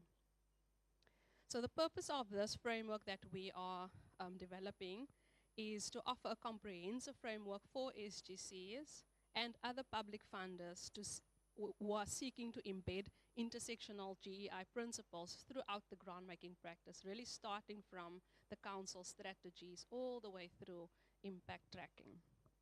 So the framework brings together conceptual clarity, but also actionable strategies and then context-specific examples. And it is designed to support funders to align their practice with the efforts to build a more inclusive, responsive, and equitable research systems. And ultimately, we want to ensure that science investments benefit all. I think that is the bottom line that you need to keep in mind as we have all of these discussions over the next 2 days, is that we want science, we want research, we want development practices to benefit all in our societies. So the process of how did we develop this resource? We co-created it in partnership with the councils. Many of them are in this room. Some of the names I'll just read out: Botswana, Burkina Faso, Cote d'Ivoire, Ghana, Kenya, Malawi, Mozambique, Namibia, Senegal, Tanzania, Uganda, Zambia, and Zimbabwe. So the councils, again, after this presentation, will start hearing from the actual practices, and they'll see themselves also in the resource, the final resource being produced. So it was an iterative process where we combined practical insights from the councils and then also evidence from global research. The process started with collaborative priority setting, and that's really our workshops in 2023, our dialogues. Some of you will remember Lillian Hunt when she came, and we used Lillian Hunt and Londa Shebinga's paper to start identifying the domains for actions. And then we had the applied learning process where councils co-designed and implemented the GEII funding call, and that is where we received extra funding from the NRF and DFG for councils to specifically action some of their GEI practices within their councils. So you'll hear more about that a bit later. And we supplemented that with literature review that brings together some guidance, scholarly critiques, and also practice-based learnings from a range of funder contexts, and that is now the focus in this last stretch. So who are the intended users of this resource? Practitioners, firstly, who are working in science granting councils, and Deersa mentioned earlier the grant makers specifically. So a grant maker like Pumza at CPUT could pick up this resource and see where in the grant making cycle is an easy win for you to start introducing GEI considerations. And don't forget the second I for intersectionality. It's also relevant to funders across a wide range of regional and institutional contexts. So while the actions are very grounded in African practices from our councils within Africa, I think it translates also well to other regions of the world.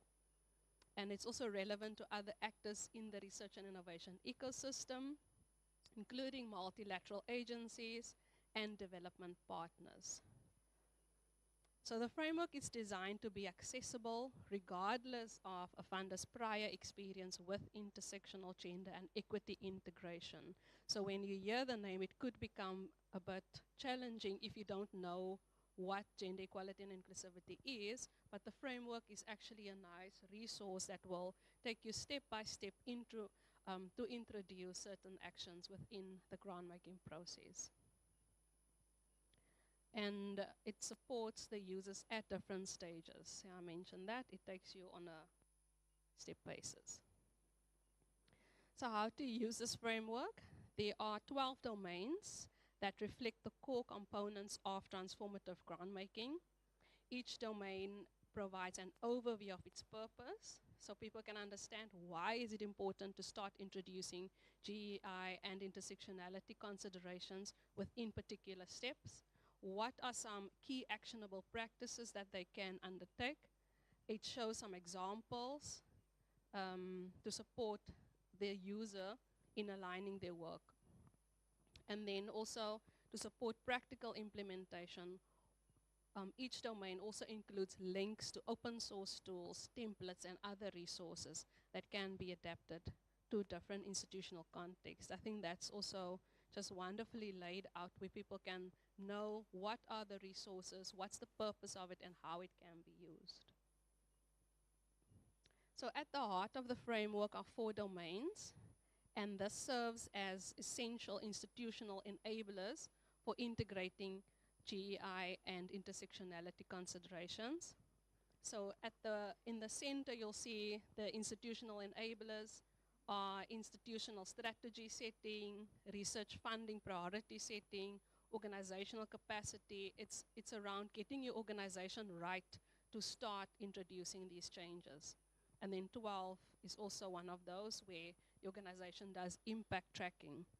And on the outer layer, the pre-award and post-award part of the grant-making cycle, which on the pre-award side is program strategy and call development, call dissemination and application processes, applicant guidance and resources, proposal review and selection, and then on the post-award side, contracting and grant agreements, researcher capacity strengthening, research uptake and use, and project reporting and evaluation. And then it comes back to institutional enablers where it lands on impact tracking. So that essentially is the core of this framework. Now, Sipa, I need some help, please.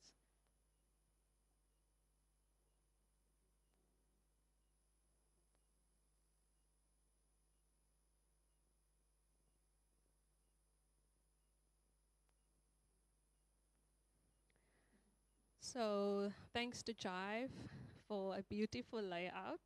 I just wanted to give you a bit of a look and feel, a sense of what this resource is looking like. And this is the laid out version up to domain 2. So I'll just click through and you'll hear or you'll see some of the things that I've just spoken about. Table of contents, and it outlines the domains. Our acknowledgement section. Some acronyms, abbreviations, these are always important. This is the part that I've already spoken to, why this resource, why now. On the left-hand side, you'll see also the overview where it guides the user in terms of which step they are currently in or what page you are in within that specific process. So it's also helpful that when people pick it up, they can know which steps they want to address, or they can jump between different actions or different domains. That's the process we've undertaken to develop the resource. Intended users, and that's the image that I just shown and talked through. Some key terms are always useful.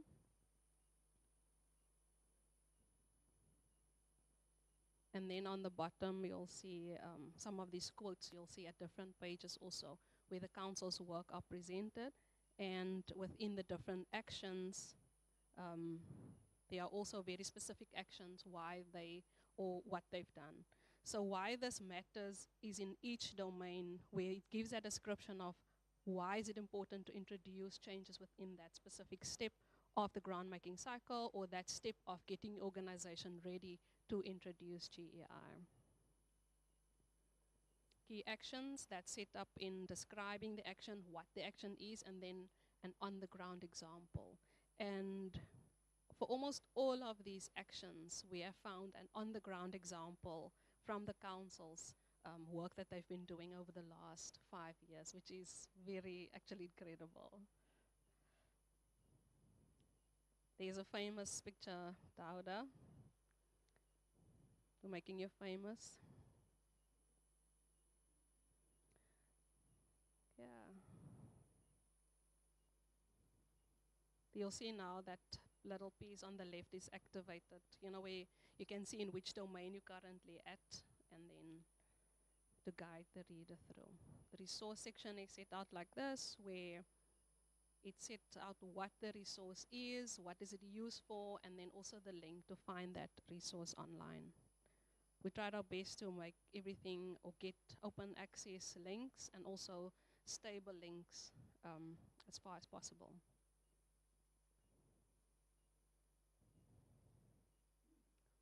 Yes, Hilda. Domain 2. Again, why that domain matters, some quotes, and yeah, I think I'll stop on this one. Thank you. So now Elizabeth will lead a bit of a question and answer session since we've got time until 15:15. We would like to just hear your feedback. Oh, we didn't introduce you. So, oh, wait. So earlier when we did the introductions, Elizabeth was in another meeting. So this is Elizabeth Politzer, and she leads the Gender in Science network, Portia. And Elizabeth also leads the Gender Summit, which is an annual gathering of everything considered gender in science. And Elizabeth is one of our implementation partners on this project. Thank you, Lorenzo.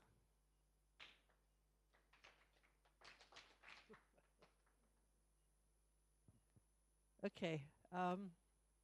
I gather from Lorenzo that not everybody in this room has read this report. I read this report, and I can tell you it is a fantastic piece of work. Not only is this, it will, obviously you were all involved in creating the information for this report, and in the sense you are the audience for it, but the audience is much bigger. The audience is really the rest of the world, and the world needs a report like that, a resource like that. Things are really bad in the United States right now, but things are getting really, really good elsewhere. India has set up a committee to advise the government how to collect the data on diversity, equality, and inclusion for India, for the science in India, because they don't have it. EU and Europe, the rest of Europe, have been doing this for a while, also in Korea and Japan. So the forces of good in science are there, yes. So I think and this particular resource will be very helpful. And in my network, I think people are going to be really interested to receive it when it's final, and we will be very happy to promote it. So obviously money talks, and research funders have the money, and the research funders will be able now use this particular framework to make the money talk, not only to make the science excellent, but also to make sure that it benefits society. Oops, sorry about that. Oh. Anyway, so I would like to know, because you've been involved in this whole project, and so what have you learned from it? I mean, for yourself. I mean, are you a different kind of a person now with a different awareness of what the research funders organizations can do? What kind of a power, or you as a person, what kind of a power you have to make equality and intersectionality in science as just best practice for everybody? Anybody would like to say something on that? No? Whoa. I will have to call someone. I'll just have to point my finger on someone. Lorenzo, do you want to start it off? Because you were basically driving it. I'm wondering, should we maybe take say 5 to 10 minutes, and then we talk to the people around your table, and after that we take some feedback from the groups.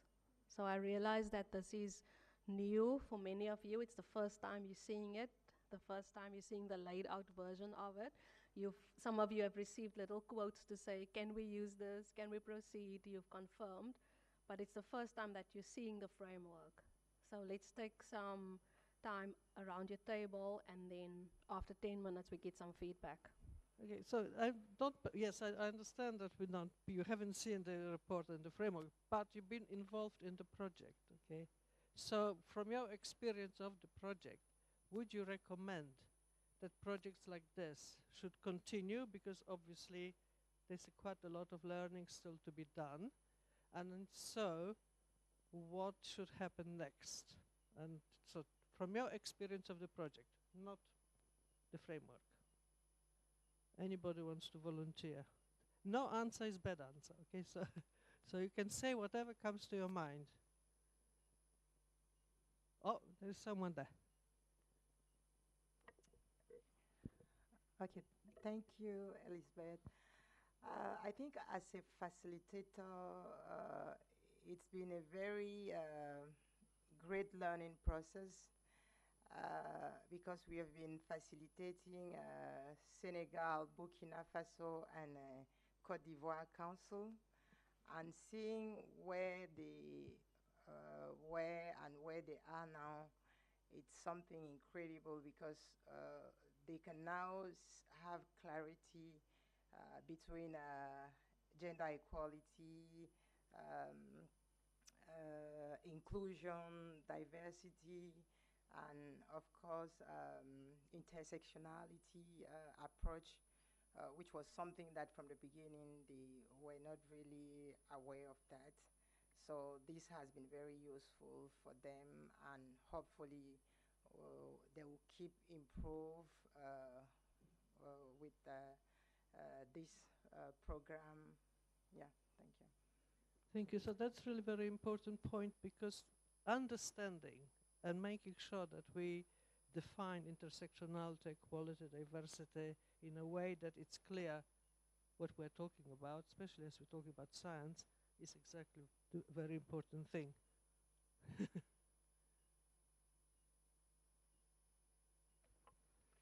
Okay, thank you, Elizabeth. Maybe you need this because I want to speak in French. Yeah. Oh, I will need this. Yeah. We need to balance a bit because we have French and English council, so I would like to speak in French.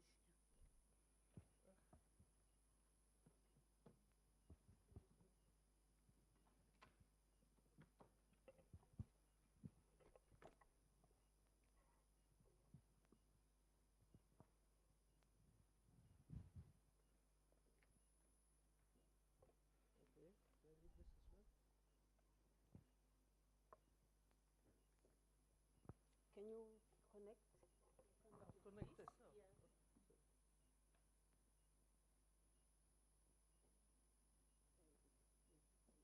Well, there we go. We are needed in English and in French, and maybe in Spanish as well. Are you hearing? Can I hear it?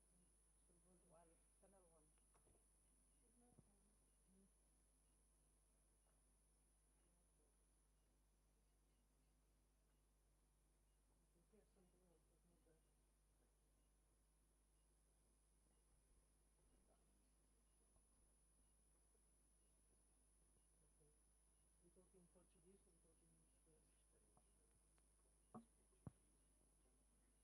Are you hearing? I can hear. Yeah, I can hear you.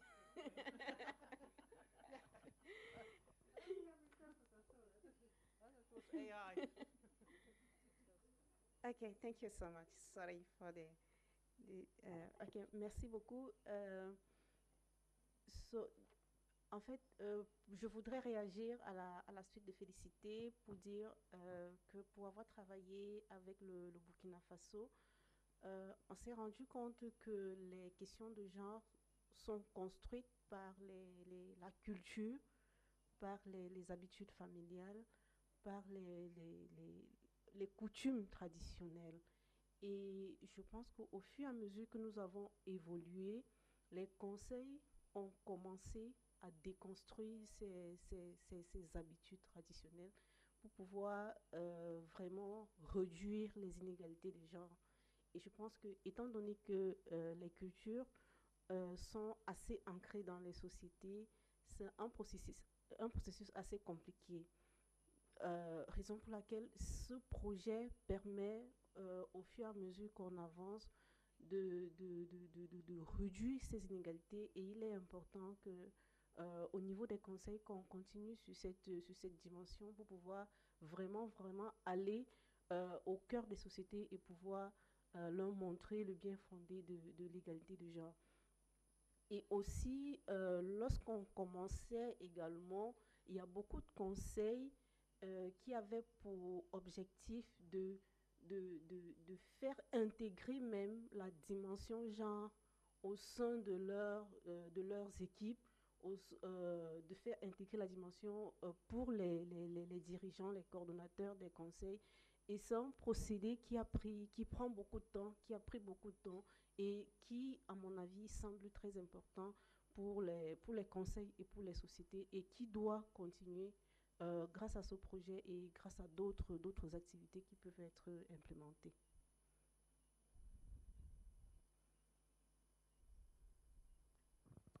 Thank you. Right, I'm just learning something very important from this project, is that actually it's not just intersectionality and equality in research funding in Africa. It is actually also this cultural differences and linguistic differences and the backgrounds and so on, which, you know, it's we are still struggling in Europe about that, okay?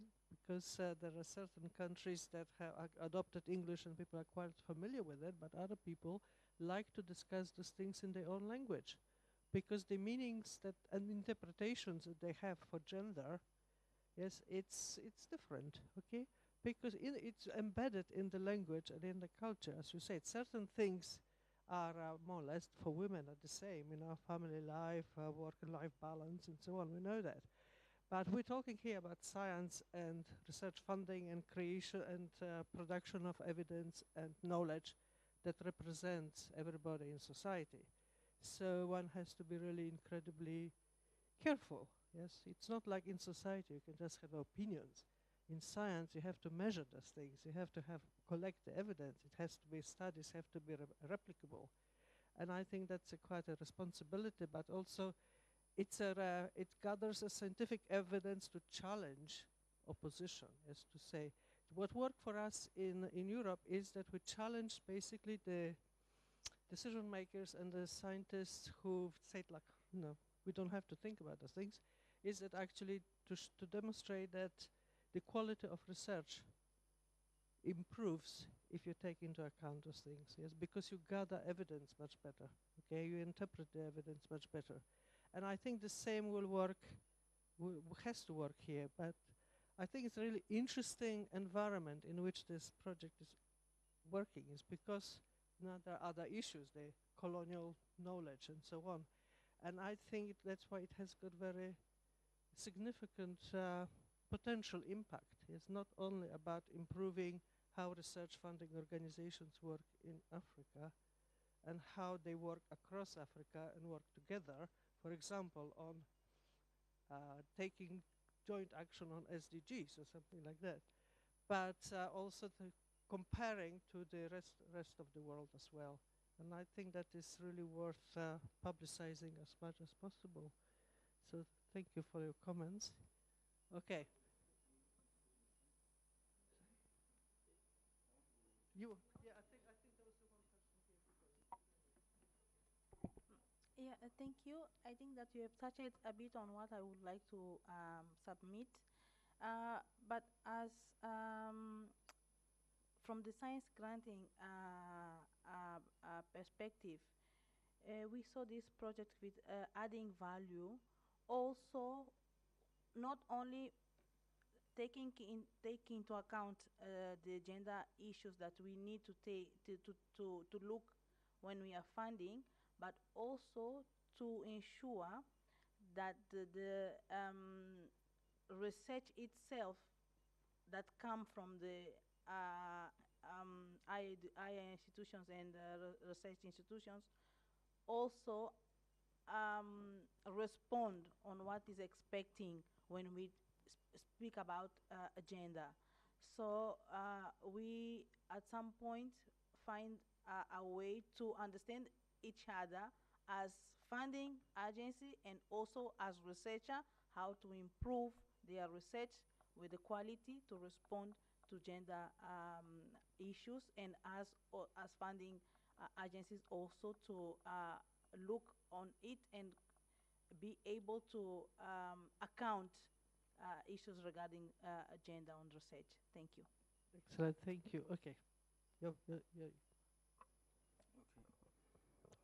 Voilà, voilà, merci. De mon expérience avec cette phase, il faut dire que c'est ma première fois d'intervenir sur la question genre. Et avant mon intervention, pour moi, quand on parlait du genre, c'était les femmes qui cherchent le pouvoir. Mais grâce aux ateliers que j'avais suivis déjà à Johannesburg, ça va déconstruire ma compréhension sur là-dessus. Mais comme Irène l'a dit, nos compréhensions vont varier en fonction de nos cultures, en fonction de nos sensibilités religieuses. Et donc, je vais demander aux responsables d'en tenir compte pour la suite. Maintenant, qu'est-ce qu'on doit envisager pour la prochaine phase? Puis cette phase, pour moi, ça consiste juste de bâtir les fondations de comment intégrer le genre. Donc, il va falloir maintenant construire la suite. Et pour moi, construire la suite, c'est impliquer surtout nos responsables, nos premiers responsables de conseil, pour que nous puissions avoir la même compréhension. Pour le cas de Burkina, nous avons travaillé à identifier les barrières d'accès au financement de la recherche. Alors, il y avait des questions très banales que, quand on décidait des financements, on ne pensait pas à ça. Mais grâce à cette enquête, on s'est rendu compte que ce sont des barrières. Et maintenant, comment les lever? Si on les a identifiées, comment les lever maintenant pour que l'intégration donc des GEI dans le financement de la recherche soit une réalité dans nos contextes africains? Voilà, merci.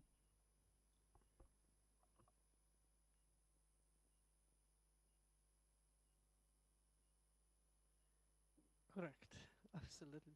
Thank you. Yes, indeed.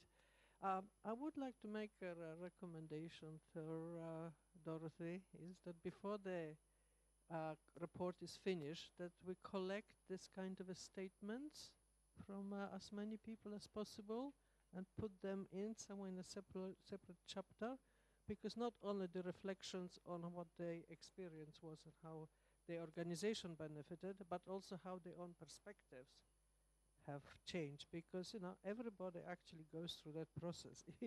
I've been in this kind of a work since 2001, and believe me, I still come across people in science who just do not understand what we're talking about when we talk about gender. They take the same views, like, oh, I thought it was about women wanting power, and now it's very important, because we're going to come to the next stage of UN agenda for SDGs, or some kind of agenda for development.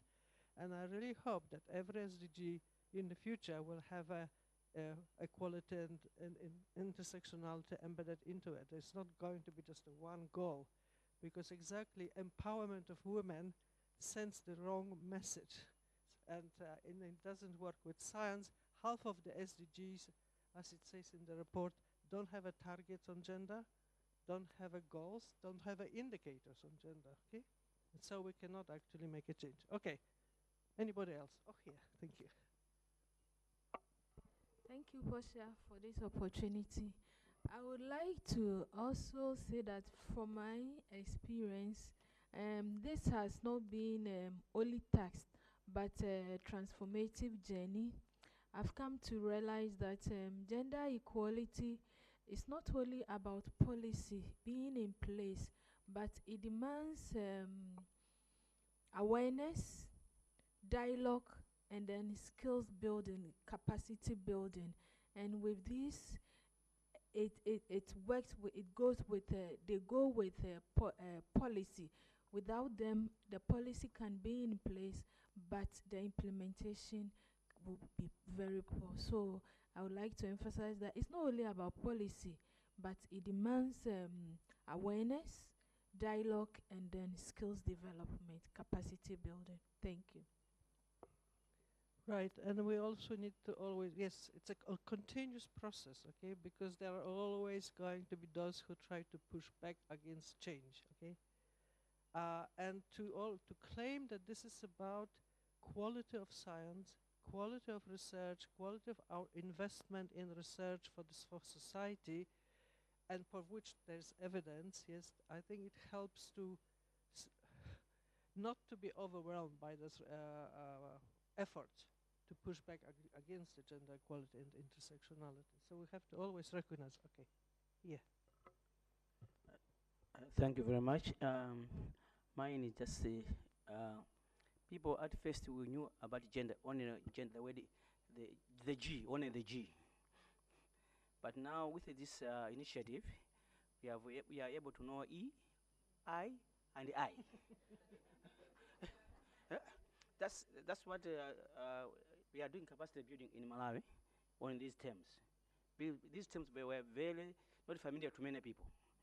We had capacity building about our office staff, people who generate the call for proposal, in terms of designing the proposal, to be very to integrate the issue of G, E, I, and I. And also we had the training capacity for the reviewers, the evaluators of the proposals. It was very new to them.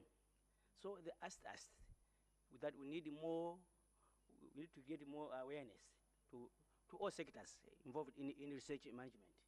So to most of us, it was very new, and I just want to concur with my friend from that this project, in the next phase, if it's possible, we should go further in terms of get awareness.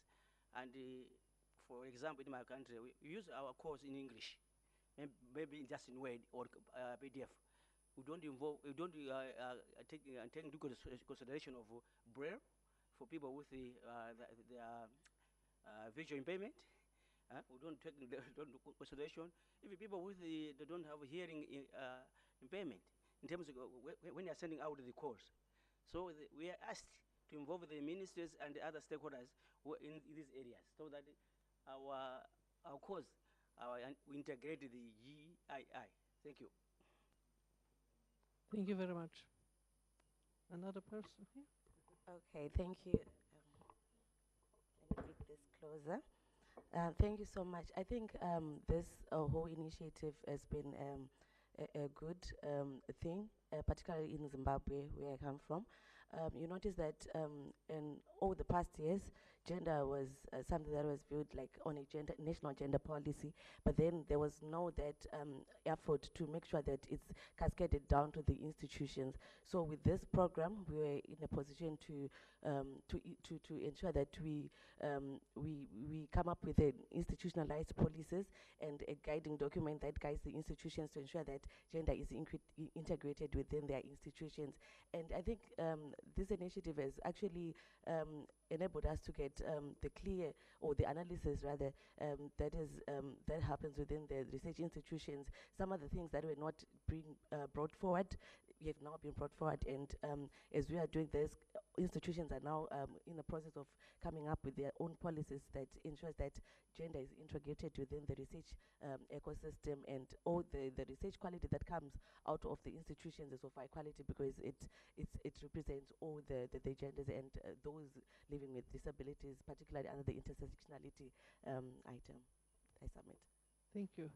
Well, maybe the next stage could be like think of it more in like an ecosystem approach. So you not only have the research funders, but then also research performing organization, schools. You know, the thing is, like in India, they can create a huge programs, like 80,000 schools who participate in programs to teach kids what gender equality means, okay? And so you start right from the very early age to change the thinking about people who know what it means. So maybe could be the next phase for this, and also to add to learn how to add context to the framework. Yes, because the context will really matter a lot. It will be different for each organization, different countries, different research priorities, and maybe we could test it in the next Gender Summit Africa, hopefully next year, thinking about SDGs, to pick up on SDGs as a research priority and see how one could operationalize the framework so everybody works in the same way, with the same objectives, in the same goals. Okay, I'm done. Oh no, one more. This is a question. Can you hear me? I'm a bit far from this.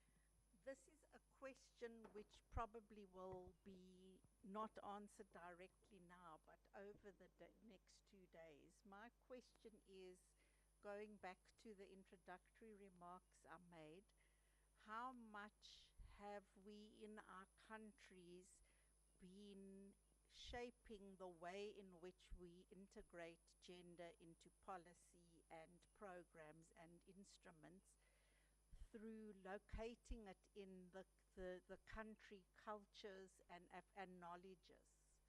How much have we been, and how have we been doing that? I would be very interested to hear more on that. I think you need to create a community of practice composed of representatives of all those areas where you feel that there is a need for action. So basically, you have to allow different communities to define what is it that they need and can do. And that's, it's an approach that is well known and it can be used. And maybe that could be one of the ways. Are we done?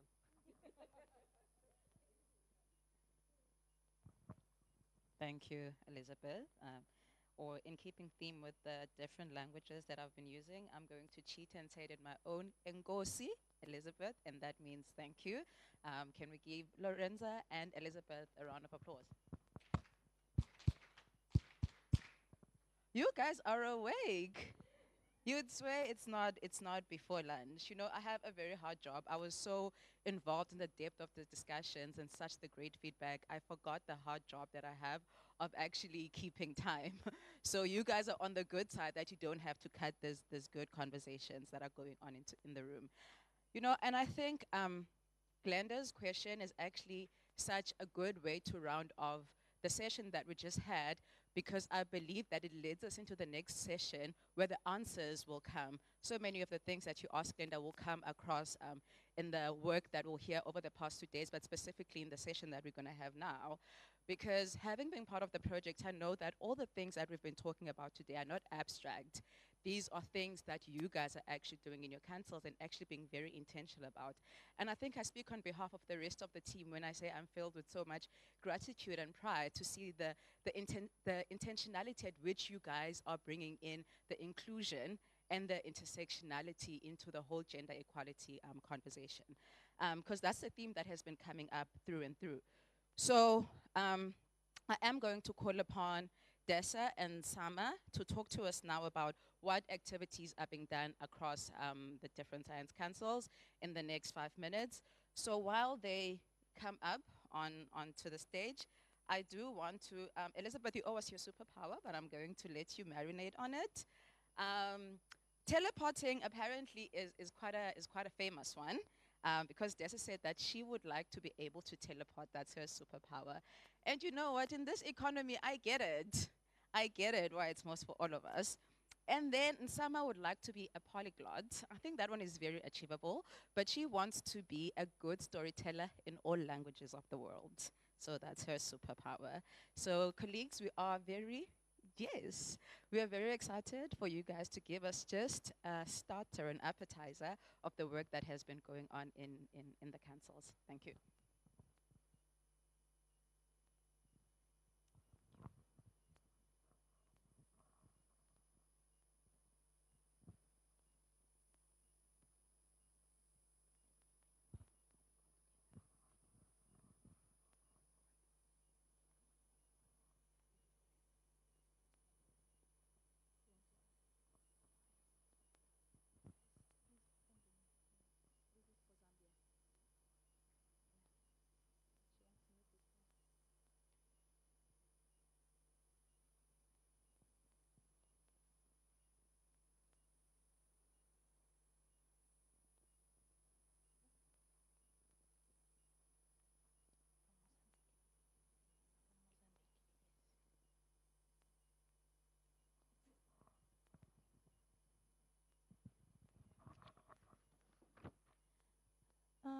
think that we can start.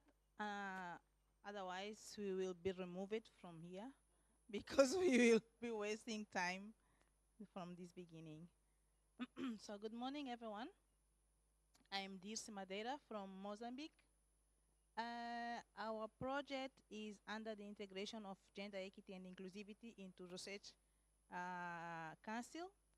Our team is comprised by me and more 3 colleagues that you can see the photos there. We were 5, but one of our colleagues is no longer with us. I wish that in the upcoming years we remain these 4. Getting into the questions that we received, I would like to share that from the beginning we has discovered that women was not applying for research proposals from our calls, and this number was decreasing year by year. So we feel the responsibility to start doing something, otherwise we will lose the women on leading the research proposals. Yes, and when I'm referring to women, I'm referring at the leading positions, because on all the research proposals, women were there, but not leading.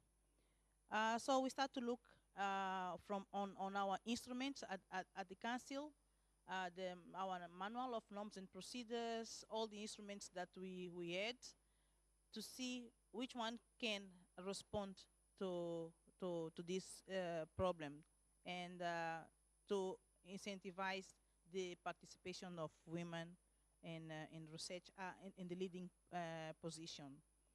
After we review the instruments, we developed our first gender strategy, but it was looking only at the number itself, numbers of male and female, and it was not addressing the issues facing by women to applying for research proposals.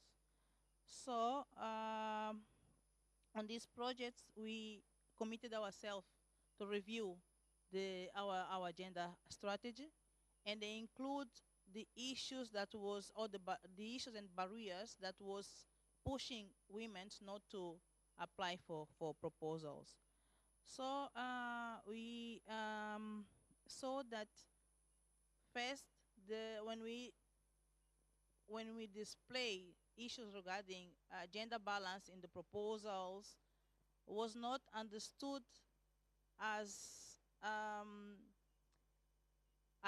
gender in general, youth, women, and so on. So researchers was only looking for numbers of male and women, and most of the men researchers, they start to put women on a leading positions only to have more potentials to gain the funds, but the women was not leading at all. They were just like putting women, like they want women, so you will be the one that will respond as lead, but I, male, I will be the one who actually won the proposal. So we now reviewed the gender strategy. We have included all the terms. We clarified the terms of under gender inclusivity and diversity that researchers should take into account when develop the proposal.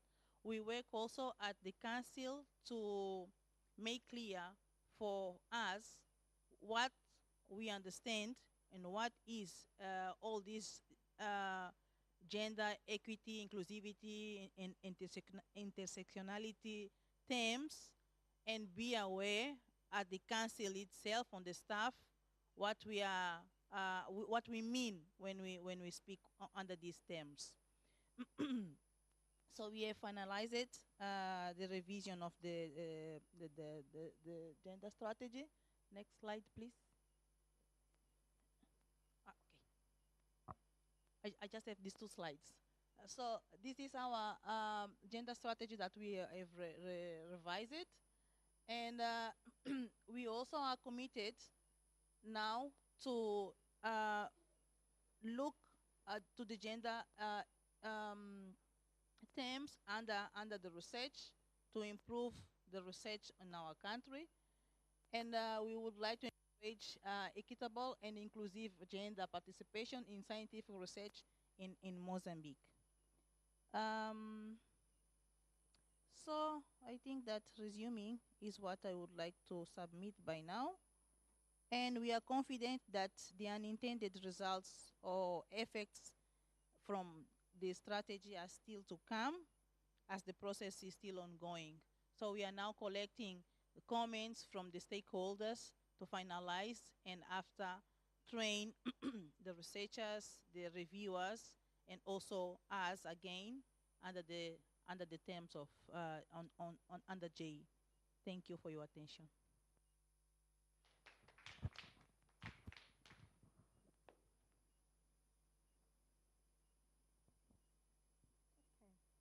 Hi everyone.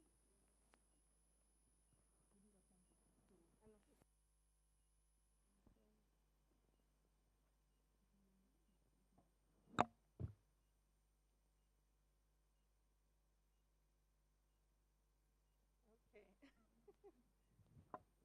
I can see the captain looking at me with that eye. Okay, yeah, so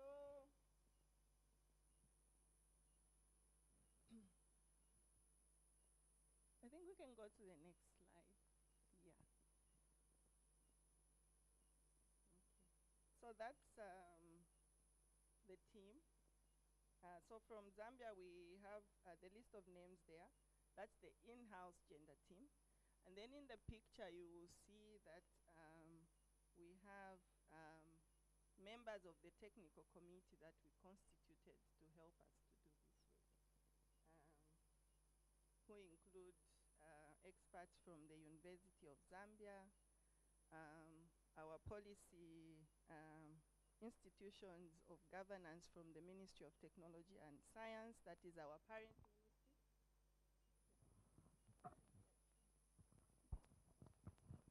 Okay, is this better? Okay, thank you. Perhaps I need to just speak a little louder.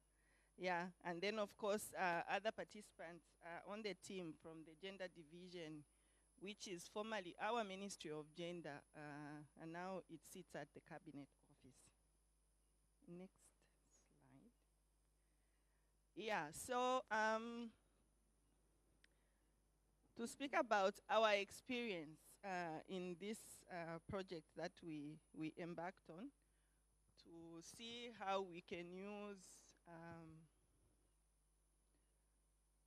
a policy framework in funding for research that should be able to help us as a country, as a council, to achieve transformative gender integration in research activities. So basically that is what our project was about. So I have summarized my presentation in 2 slides, and based on the guidance that we got from Lorenza. So the first thing I will talk about is what we set out to do in this project. Of course, I've already mentioned to develop this GEII policy framework. But why develop this policy framework? It was basically to address this systemic exclusion in research funding that we have been encountering as a country over time. And this evidence also came out from some of the surveys that we had been doing as a country that showed a lot of disparities and biases in terms of research funding and access to research funding within the R&D ecosystem in the country. Yeah. So specifically, maybe just to mention, the early career researchers, the women in leadership roles within the research ecosystem, the young people, our researchers from geographically disadvantaged places in the country have been at a disadvantage. Yeah. And also, because our role as a council is not just a funding agency, we are a regulator as well. We sort of like have a dual role in the country. So we coordinate research activities and STI activities basically within the Zambian ecosystem. So it is our desire that we see how we can promote the best way that we can promote, you know, equity, access, and participation within the ecosystem. Not just with research funding, but other opportunities and activities as well. And so in the process, where are we now?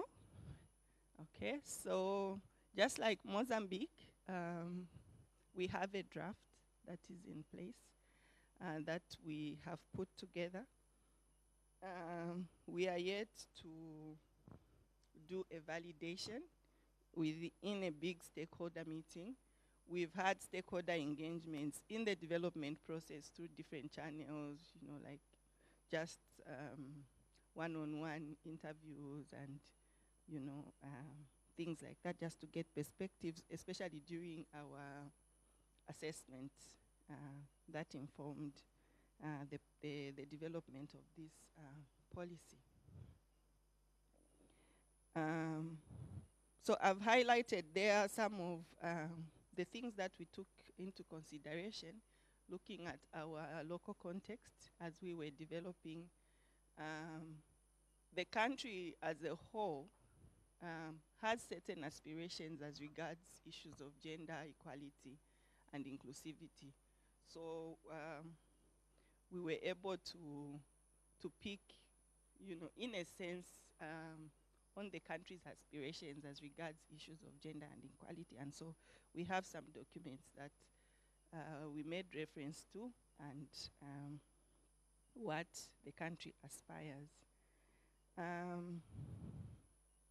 Of course, why we thought this is necessary for us to do now, I think this also speaks to what I said earlier because of the issues that, you know, we identified through the different studies that we did and our interaction in the ecosystem with the researchers, you know, the policy implementers and all the other players.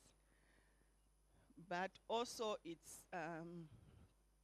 having been in this process, when we started off, I think Zambia is one of the councils that started from the very, very beginning. I remember when I was first appointed as, you know, the focal point person or the lead person to work on the gender process for NSTC. Like my colleague said earlier, I had a narrow, you know, binary view to gender, right? I just thought it's about men and women and, you know, the numbers, we have few women and, you know, that kind of thing. But through the process that we have undergone in this project, you know, the peer learning, the capacity building that the facilitators have been able to build in us, and, you know, getting involved in a number of initiatives, you tend to realize now how much more important discussing issues of gender equality, inclusivity, and now intersectionality, how important it is. And also it brings us to our experience in this particular project. So simple things like, well, maybe not simple things, but important things like definitions within gender, which for us who've been in the process, we want to think we appreciate. You know, it shouldn't be an issue, right? But when you are engaging different stakeholders in coming up with a framework, intersectionality, what is that? what are you people trying? You know what I mean? Like you get certain reactions and, you know, but because of having been in the process, we learned how to ask the same question differently until you get what you're looking for from a stakeholder. So that is one of the learnings actually that I thought I could share with the group. And then going forward also, I want to talk about, you know, some of the things that have enabled us to be able to achieve the little progress that we've been able to achieve despite, you know, the work overload that we have. I mean, we are very few in the council, and then we have a lot of other roles that we have to deal with, but then because we have, you know, this support from our leadership, I think it has really helped us to make progress, because even when you have other pressing issues, at least they will allow you even a day or two to convene and just sit and work on the work on this project. Also, the way our gender team was constituted within the council, we have more like what we can say are champions, really, because we have a colleague who works in the grant section.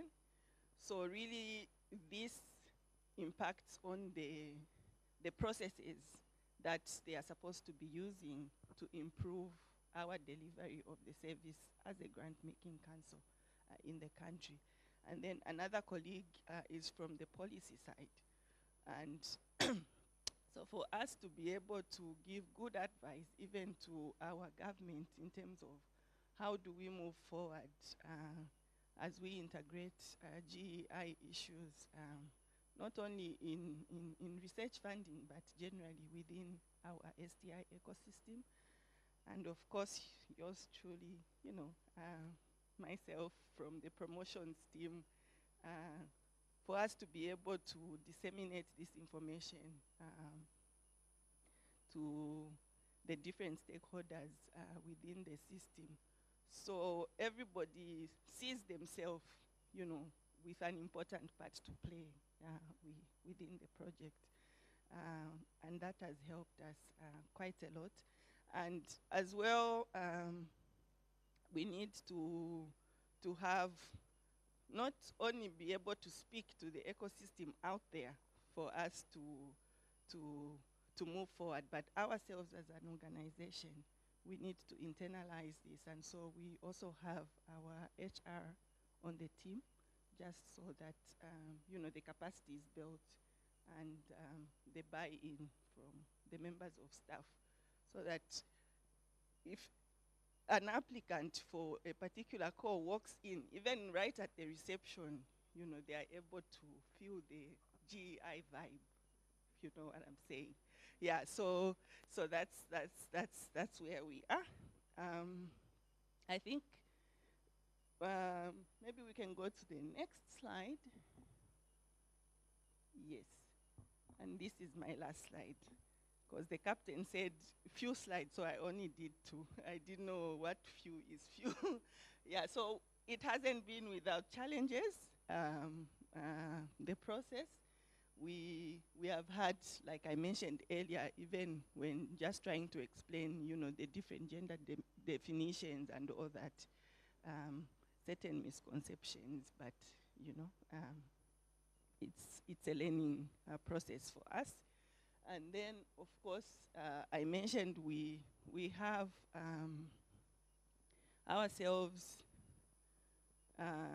few people within the organizations with other things to do, but also even as we are trying to, you know, take this to our ecosystem, we are also, for example, with intersectionality and also just dealing with the other intragender, you know, issues that we want to make sure that are covered in this framework, so that as we begin to implement, we are holistic. So it's also been a little bit of a challenge for us, but you know, with the technical support that we receive from HSRC, our colleagues from Tanzania who've already been through the process and they already have a framework in place, they were gracious enough to, you know, extend some help to us, as well as Mozambique itself, because this is not their first framework. It was more a revision for them, so they were also able to share. Okay. Yeah. Then on the unintended effects, yeah. Of course, the policy framework is still under development, but in developing the policy, there were certain unintended, if I can call them that, or positive outcomes as well that we have experienced. So here, with the team that we put together, normally when we're dealing with universities, we deal with researchers, you know, directors of research and things like that. But we have a member of our technical team who's from the Department of Gender in the university. And so they were able to bring out certain insights that otherwise we would have not, you know, thought about. And that how best, especially within the institutions in the ecosystem, how they can best, you know, integrate GEII such that it delivers. Because if you continue to approach, for example, you are dealing with the Department of Agriculture in a university, it's like you are doing a silo kind of, you know, approach. It doesn't spread to everybody else. But if you have a central entry point that then is capacitated to be able to continuously engage the rest of, you know, the research staff, for example, if it's in the university or the R&D system, then you stand a better chance that, you know, the impact will be more. So I'll end here. I can see the captain is trying to. Yeah, I'll end here and then we leave it up to the audience. Thank you.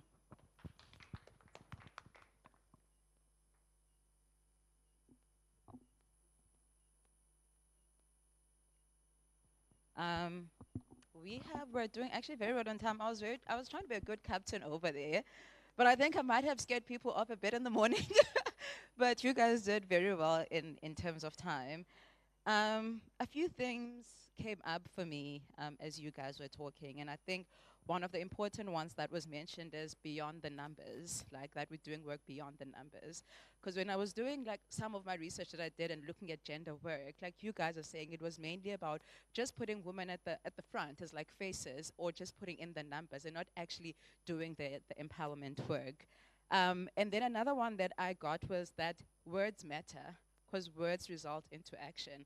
So the definition of terms has been very important, as you guys have said. And because of the definition of those terms, as you said, Nsama, there was some transformative work being done. Because now people are not just saying gender equality, they were saying, what is intersectionality? What is inclusivity? And that informed the work that has been done.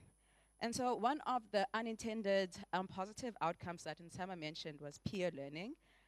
Or collaboration. So we are going to take the next 10 minutes. As you guys have given us a starter, which was have for the rest of the days the work that has been done by the councils. You guys have started it off, so we are going to open up the next 10 minutes for questions or comments, or just, I don't know, discussions around the work that we've had from Mozambique and from Zambia. So you can just lift your hand and then you guys will take whoever's asking a question or contributing.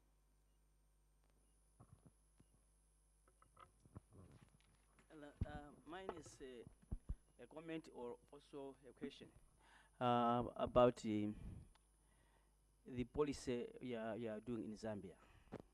Is it a national policy or institutional policy of ZCST? Is it just a policy for the institution or the national one? If the national one, How long does it take in Zambia for the government to approve a policy?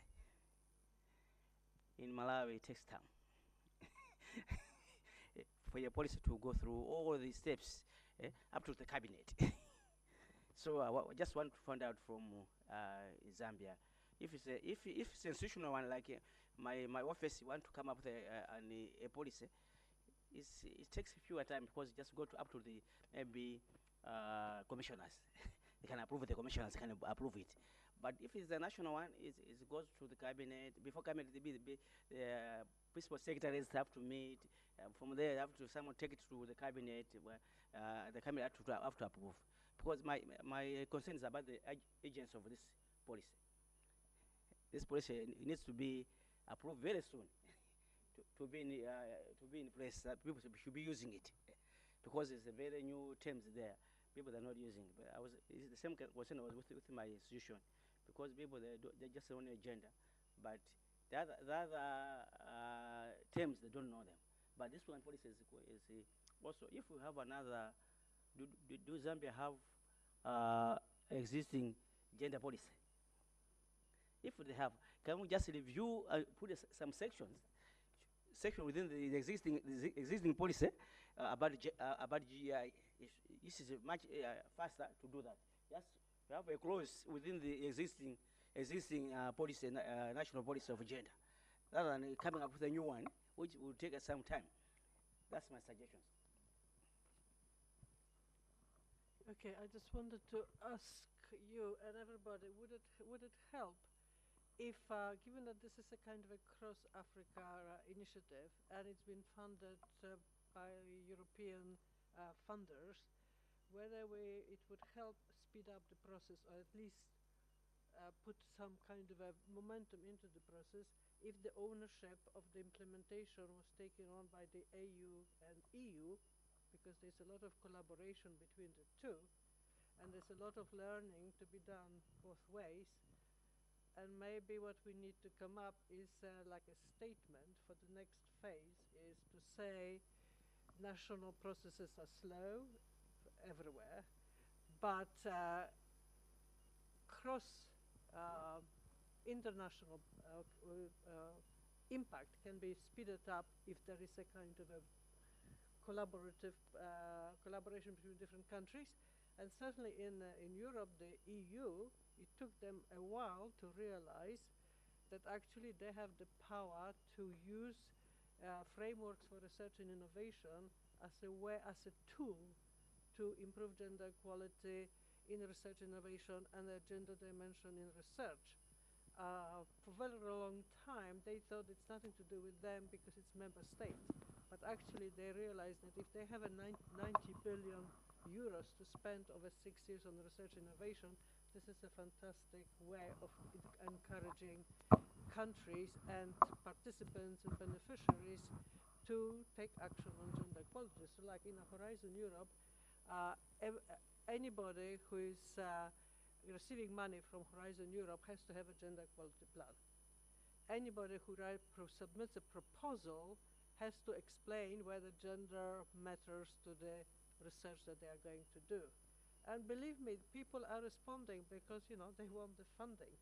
So I think maybe this is a really good time to approach the AU and the EU, yes, the right parts of it, to say that would be really good benefit for them to create a kind of a approach, a collaboration between these two, because I think AU receives quite a lot of money from EU, and so there is a vested interest in it, and I think that might speed up these problems with the hierarchical administrations and so on, and that many national political systems have.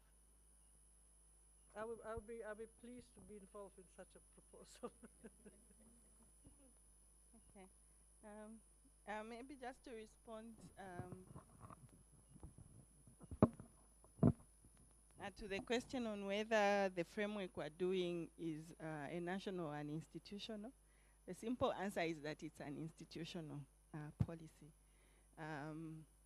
to inform our granting processes. But in executing our mandate, our outlook is national. But this framework, for the very reason that you have said, is an institutional one. It's going to be an NSTC Zambia framework for integrating GEI in research funding. Yes. Yeah. Thank you.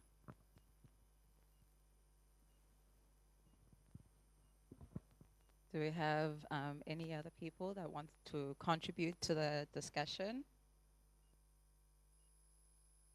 Do we feel like we're just ready for lunch?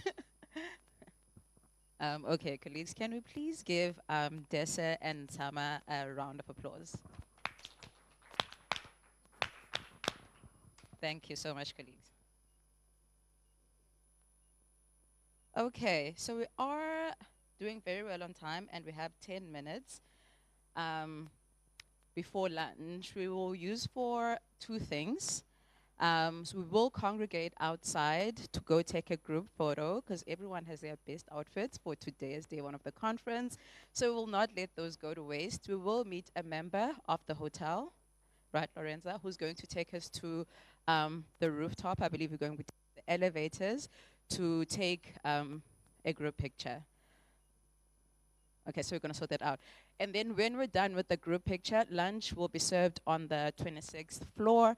For the people that were floor 25, okay, on the 25th, do we just take the elevator and then we'll, okay, okay, so he's going to show us, but we can take the stairs down. We'll go to lunch. From immediately after the group picture, we can go directly to lunch. And then after that, we congregate here at 2 again to hear more about the stories of what councils have been doing to try, or at least to contribute to achieving gender equality and inclusivity in the prosperous Africa that we all want. Thank you, colleagues. We can maybe just go to the door and they'll show us the picture. Oh, let's do the applause without me asking. Thank you so much, everyone. We can. Thank you. You have been wonderful. See you at 2 p.m.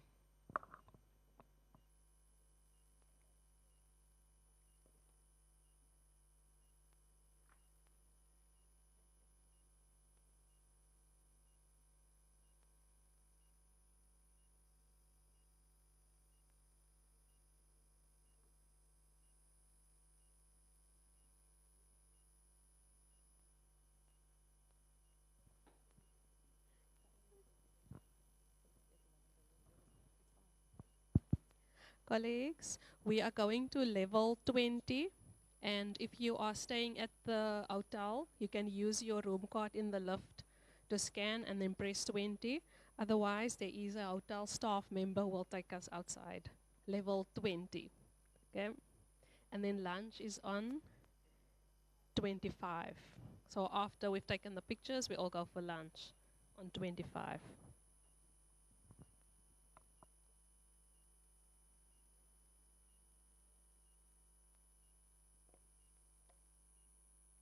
The person to show us where we're taking the picture is waiting by the elevators, colleagues.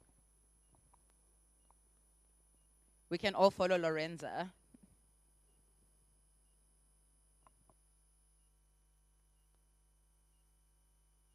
We can leave our bags, yeah.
Let's dance all night.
having the worst day ever.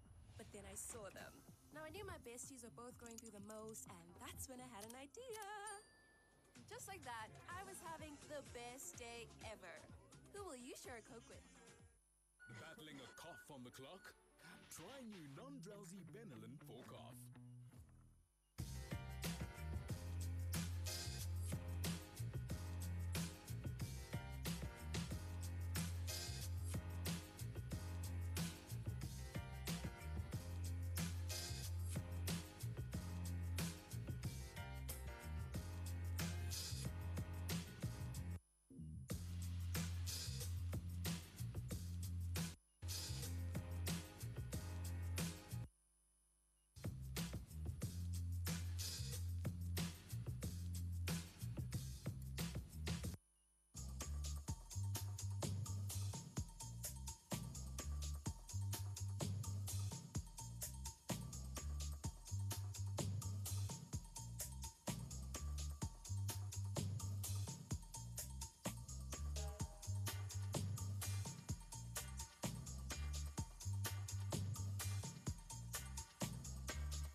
shall set you free. Set you free, free, free, free, free, free, free.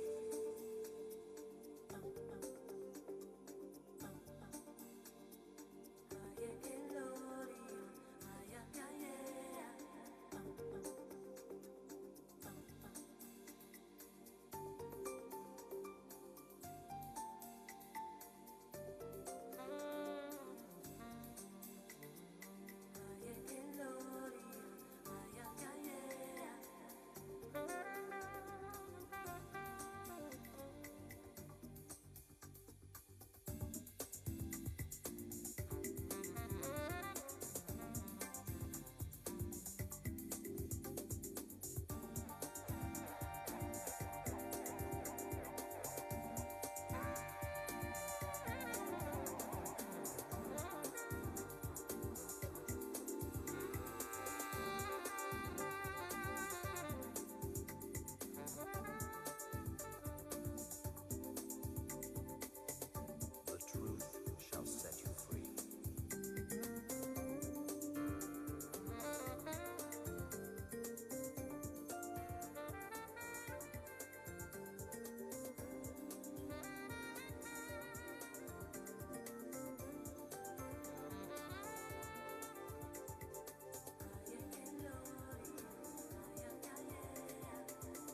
Okay.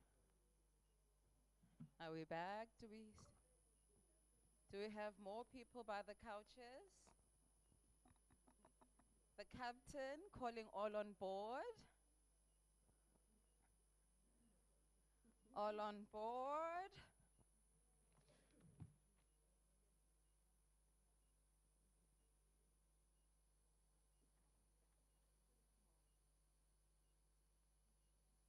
Okay, I think we do have most of the room.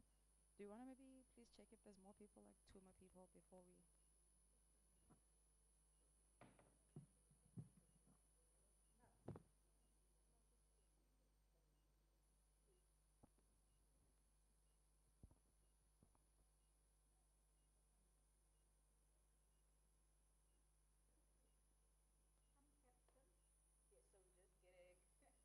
We're just getting like the other people that are outside.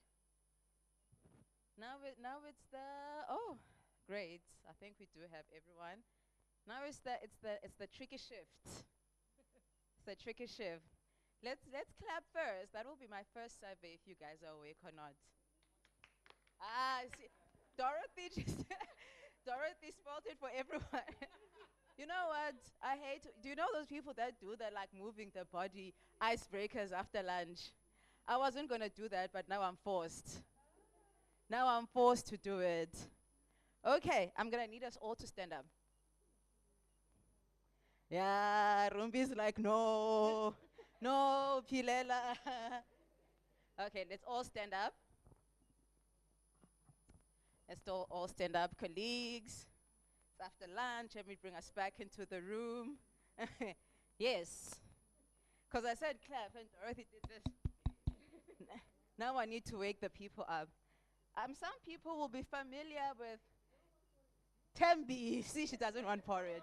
She doesn't want porridge. Who remembers Tembi from the learning summit that we had in Joburg? Who does? Okay, that's fine. See, she does. So Tembi, basically, I know we're all full, but I think one of the staples in all of Africa is porridge, right? If there's anything that most of us remember from our childhood is having some porridge in one form or the other. So that's what I'm going to make us cook now. So here at the HSRC, we have one person who we call upon to all help us cook porridge, right? So you're going to need some space, and you must do as I do. So when I say something, you say it after me, and then you do it after me. Are we okay? Let's test it out. Tembi. Good. So I'll say Tembi, and then you repeat what I say and what I do. We good? Yeah. Okay. Tembi. I'm going to need you guys to be louder. Tembi. Cook me some porridge. By using your left hand. Do as I do. Tembi. Cook me some porridge. By using your right hand. Tembi. Cook me some porridge. By using your right leg. All of them. Tembi. Cook me some porridge. By using your left leg. Tembi. Cook me some porridge. By using your neck. Tembi. Cook me some porridge. By using your tongue. Eh. You're awake. So, if I call upon someone or I call upon the audience, and it seems like there's still signs of hunger, we will call Tembi. So it depends on you guys how you want to go ahead with this one. We will call Tembi. But welcome back, colleagues. I think it's been such an enriching first session of the day. And we are ready for the second session of the day. So we are slightly behind time, and I made that verse with Tembi. But we are not doing so. We're not doing so bad. We're not doing so bad at all. There's, from all the conversations that have been going on, again, about intersectionality and inclusivity, I've been going through some quotes, obviously, about people that have been talking about this. And one that I found particularly interesting leading up into this one is one of my favorite poets and writers, Audre Lorde, when she says there is no such thing as a single issue because we do not live single issue lives. So there's always some intersecting struggles and intersecting challenges, and therefore we need to find intersecting solutions to the problems that we have. And with that, I would like to call upon the colleagues that will be leading us into the second session of the day, which is now storytelling. And another one of my favorite writers, Brené Brown, talks about stories are data with more soul. And that's what we're going to get into right now. So I will call upon Hilda from COSTEC to come onto the floor. We have our table set out here. And I will call Mavis from MIST, Thomas from NCST, Titus from NRF Kenya, and I'm not sure if we have Annette or Wilfred from Cote d'Ivoire for this session. They're not here. Okay. Rumbi from Zimbabwe to call upon the floor. We have the chairs for you guys here.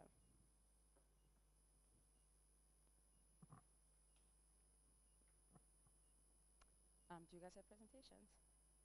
Wait. Please.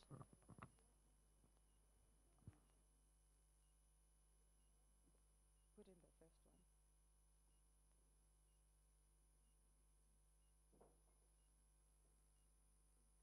Take it again.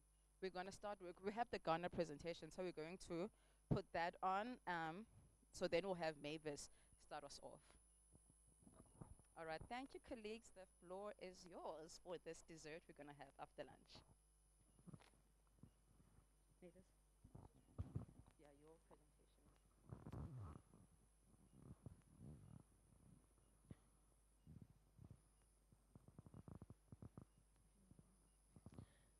Okay. Thank you very much. Yes. So as I've been introduced, I'm Mavis Akufubia Esofe. It's not on. Hi.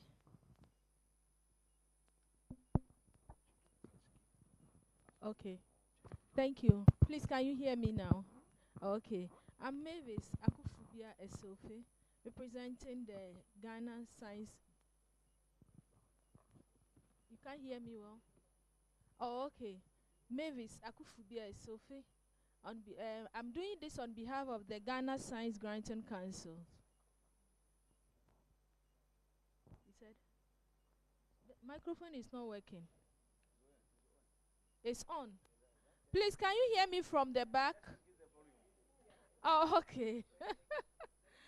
All right. Okay, so I'm doing this on behalf of the project team, and we have Cephas Ejay Mensah, who is the lead for the Ghana Science Granting Council, and then myself, Mavis Akufubia Esofe.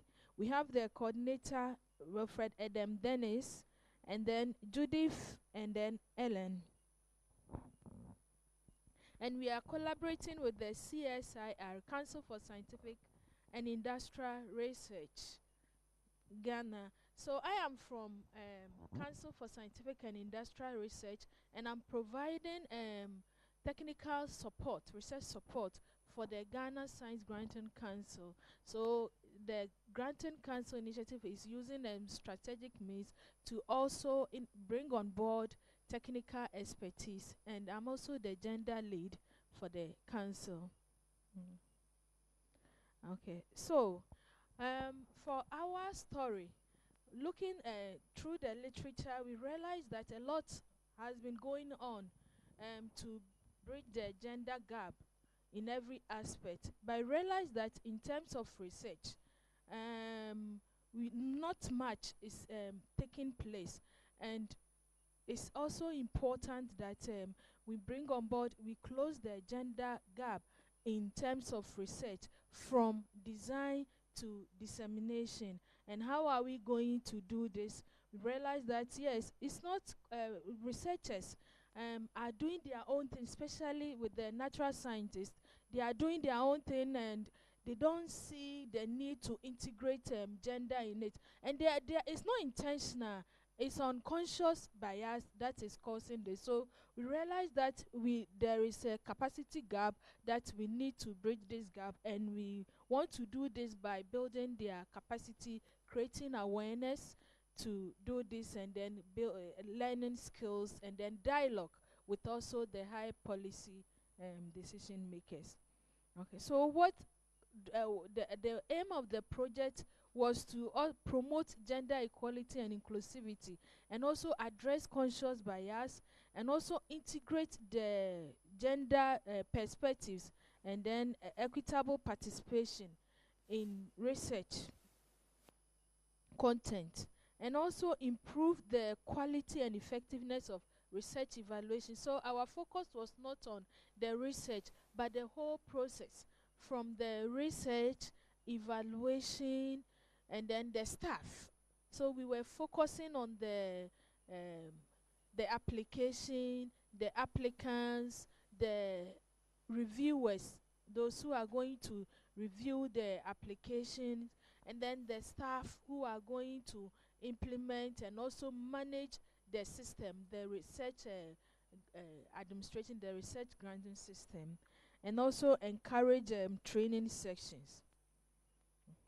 So far, we've done, through this, we've done a lot of activities, and our approach was to use interactive learning approach, where we share, we learn. It was a knowledge sharing experiences. So we were doing this through, we first of all assess existing research funding policies and then practices, to also know the best practices and what we can also follow or practice. And also we design GEI training curriculum.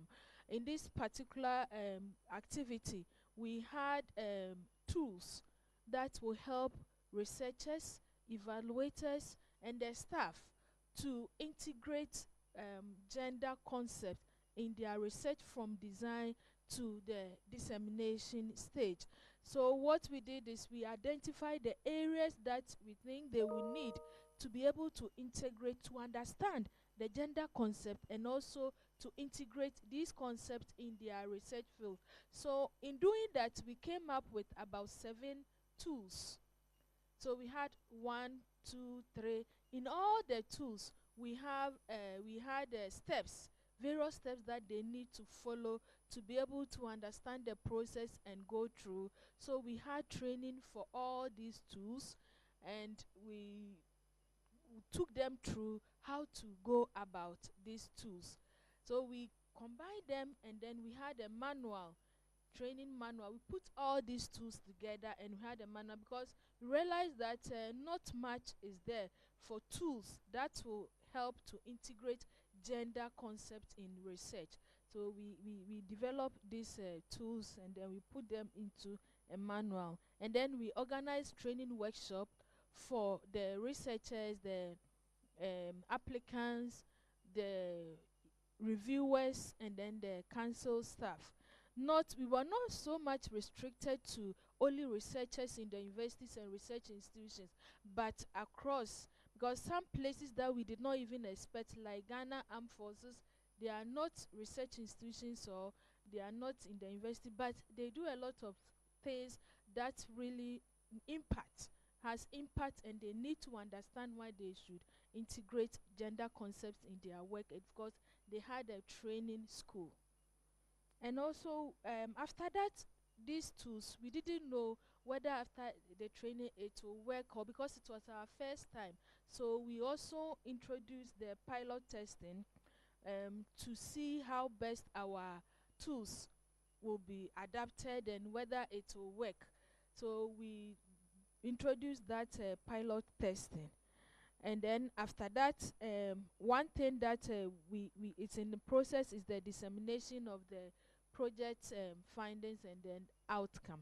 So these are the activities so far, and these are some of the photos from our project activity. So this is the one of the physical training sessions where we invited both men, women, different across sectors and institutions. And we also had online because of limited resources, the country is wide, and we wanted a broader impact and understanding. We also did online training. So these are the physical group participants and then online participants. We also brought on board experts to also help us. So these are the photos from there, and we all took part. So Dennis is there, I'm there, Sifas is there, and we have experts who is also supporting us, and it was an interesting activity for us. So this the activities and all those things that we didn't go just like that. We also had some difficulties. We have highlighted few. So there was difficulty scheduling training for high-level stakeholders. It wasn't easy, and also varied baseline knowledge of gender equality and inclusivity concept. We have different people and then their knowledge, so it was a little bit challenging. And then additionally, integrating intersectionality meaningfully into all aspects of training. And it's something we are still working on, because it wasn't so common to participants, and we needed to work on, and we are still working on. And we even had to bring on board a data analyst to deepen their understanding, because they were not so familiar with that aspect. And what did we learn? So one major learning is that continuous dialogue and inclusivity facilitation, they are essential for overcoming unconscious biases and fostering ownership of GEI principles. And we also learned that tailoring the content to the specific roles and institutional context of participants also enhances relevance and impact. There are more, but because this we are limited, otherwise I will be they will sack us, so I limited it. And then moving forward, we intend to explore strategies for embedding GEI considerations into institutional policies more sustainably, because we realize that even one complaint we also had was that even when we want to they want to integrate, because the decision those who take decision, the authority, the institutions, they are not familiar with that. It's difficult to support them. But when they are also trained and they are aligned with this training concept, then it will be easier to also implement this. And we also aim to examine how digital tools and platforms can be leveraged to scale training and ensure ongoing peer learning and then support. We tested it, and we think we can scale it up, and it will be very helpful. Thank you very much.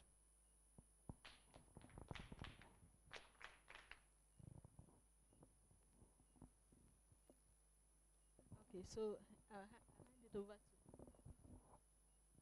Thank you. Can somebody display my presentation? I sent it.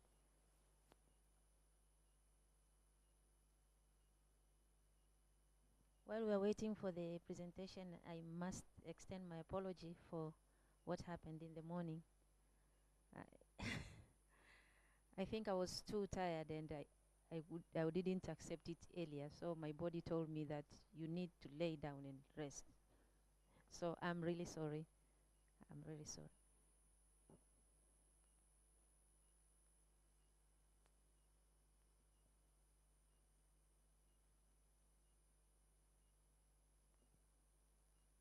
Can I just?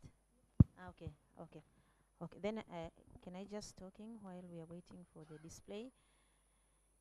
Yes, this is a presentation from COSTECH. Our intervention was called Gender Equality, Mainstreaming Gender Equality in Granting Processes, COSTECH Granting Processes. This is the slide you see there is a summary of the granting process in COSTECH, how it works, from the issuing research calls to submission of proposals, screening, review process, approval, the management, pre-award assessment, award, monitoring, and implementation. The green color is there is maybe it's not very visible, but it reads dissemination, upscaling of the to commercialization, to policy, influence, to actions. That is the ultimate end stage of the granting process. So our intention was to integrate gender equality, intersectionality, and inclusivity in all stages of the granting process. This is a little bit of a background why we are doing this. Tanzania is one of those countries known to consider gender aspects in at the national and subnational levels. In our national constitution, it's there, it's stated there that gender equality is important. And in various national and international commitments, we do have it there integrated. We also have a line dedicated ministries responsible for gender and very new gender policy, policy, and plans, of course.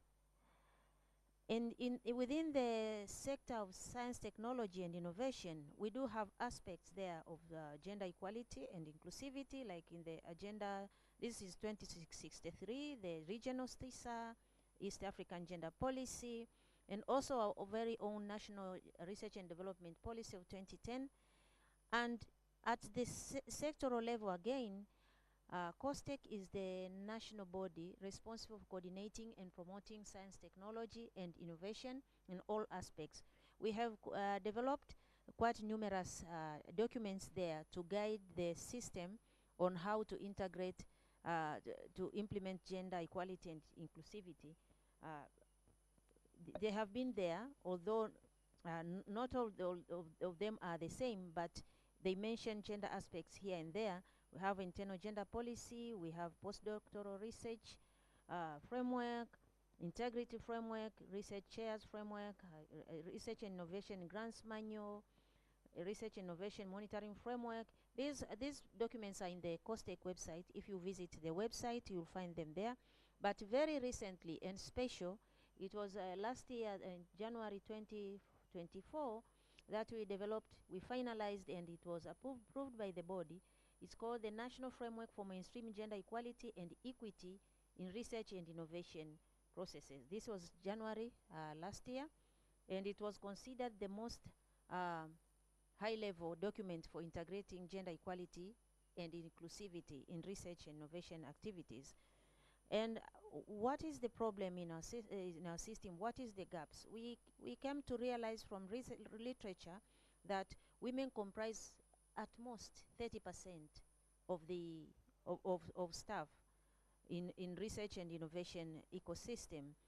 And female graduates, the more people ascend in the ladder of career development, you find that women, the leakage pipe starts to work, and women are dropped in all areas, especially it is worst in the STEM areas.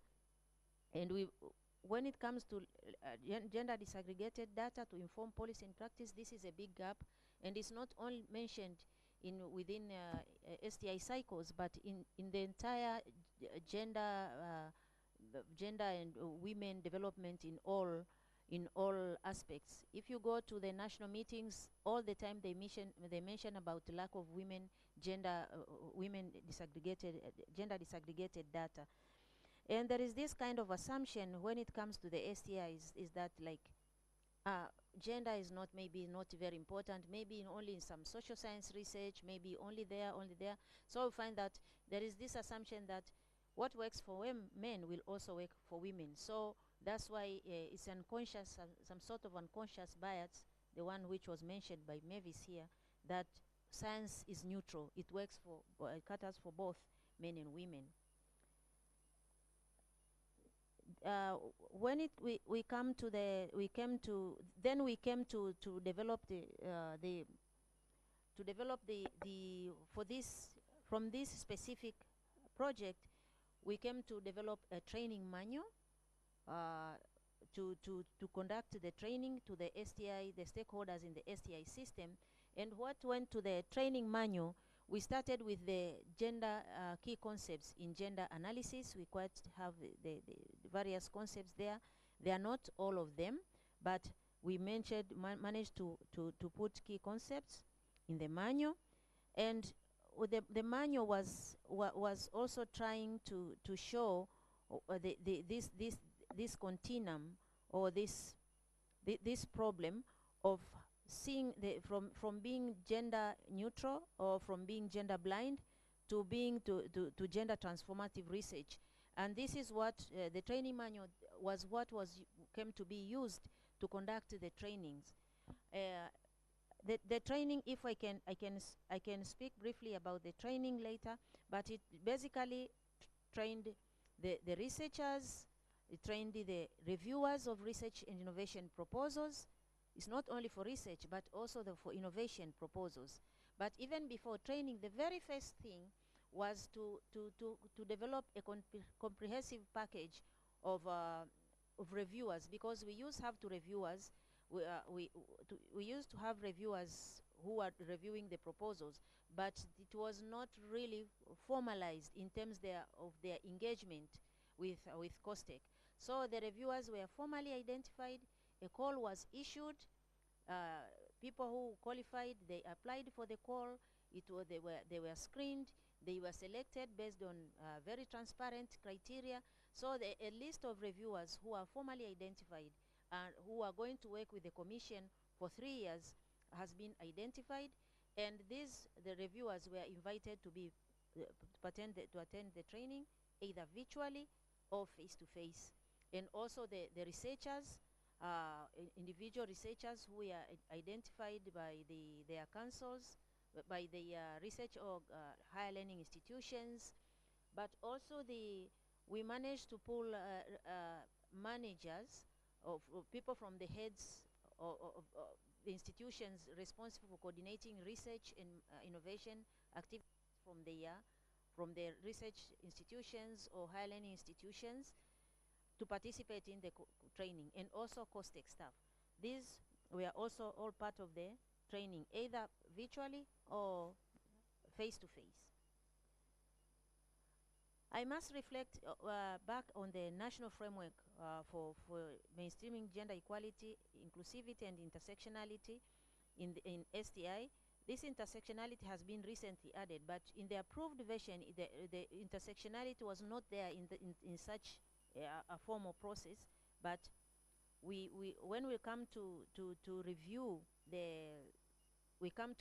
the gender framework, we'll also clarify better the issue of intersectionality, because it wasn't there. But this framework is the one which was used to prepare the grants manual. Was used to prepare the training manual. We had the entire document we called the Research, Gender Equality and Intersectionality Training Manual. It was developed, it was approved, and it's the one which was used for training. And this manual is built on the gender framework. So all the time, the gender framework and the manual are talking, the training manual are talking one-to-one or with one another. And the manual, the training manual, which reflects the training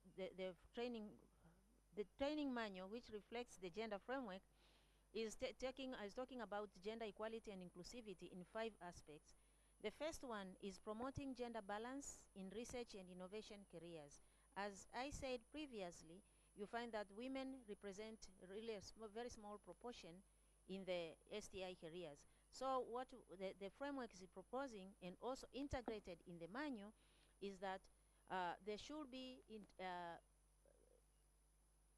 be ways to integrate, to promote women advance in career, also in decision making, and also in raising awareness and monitoring of implementation. This is basically the third part of the manual, which is very important, and it's the focus of the training. The training focused in 5 areas, I said. Priority setting in research innovation funding, that you should prioritize gender. Okay.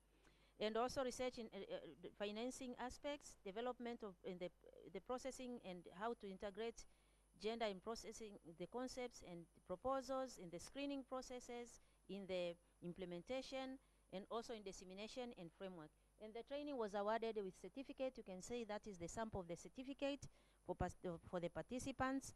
And this is the photo from the training. We had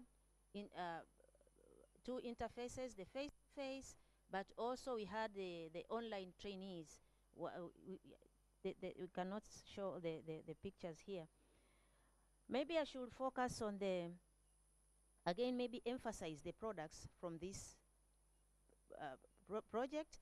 The first product was transparent, well-organized, trained reviewers of the research proposals, and also the grantees, and also for those who are selected by institutions, the offices, selected institutions.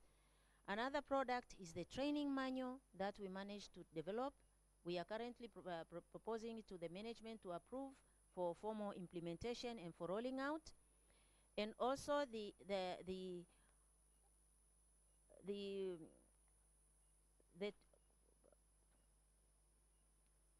also managed to conduct the training in itself, but also we managed to train 56 after conducting the really focused the GEI training.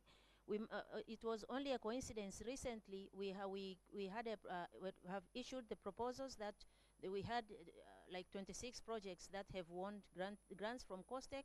We managed to conduct training to the recently awarded proposals, about 56 participants, on how to integrate GEI in their projects after the gender training, after the GEI training. And also we are already starting to get requests. It's only this this afternoon I saw messages in my phone. There are people from institutions who are inviting me to help them to review their proposals on integrating, on how to integrate GEI in their proposals. So we are already starting to see impacts coming with numerous requests coming to strengthen. I think I should end there. Thank you. Okay. I'm happy you guys remembered. You guys really don't want Tembi and the porridge, do you? You are like, we are fine with that. I think whilst Pa is changing the presentation, maybe I should have some reminders that I had initially in the morning as the captain. So you guys have about 10 minutes because we also want to be the key activities and then to have some conversation after. So just to step in before we go on to our third speaker, you have about 10 minutes to talk to us. This means you're halfway through your presentation. That's like 5 minutes.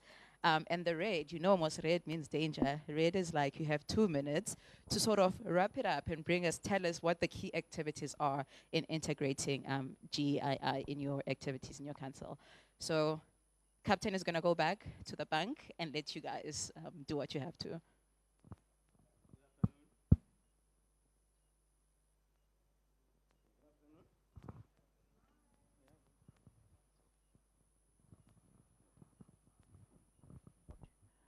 I'm Thomas Kaluvi. My colleague there is Yalonda Mwanza, who replaced the Catherine Chaweza. I used to come with the Catherine Chaweza, but now we are together with the Yalonda Mwanza. Our team, our project is integrating gender equality, inclusivity, sexuality concepts in practice into the Malawi research granting processes in Malawi. So that is our flag there. That's our logo. So this is our team.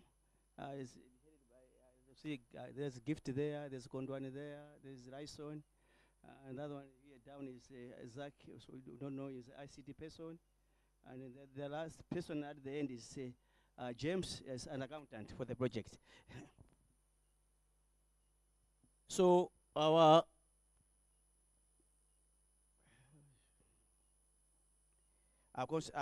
context in Malawi, women participation in research, development, and innovation remains low as compared to their male counterparts. You can see the at the far right there.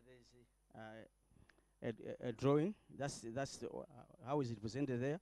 Because we did a survey in 2019-2020, this survey that only 31% of total number of researchers in Malawi are female. So NCSC as a science granting council now is taking up. It will empower female researchers, innovators to competitively participate in research and innovation through the capacity building initiatives and training activities, and also through the capacitating all researchers, stakeholders to consistently apply GEI principles in their day-to-day activities.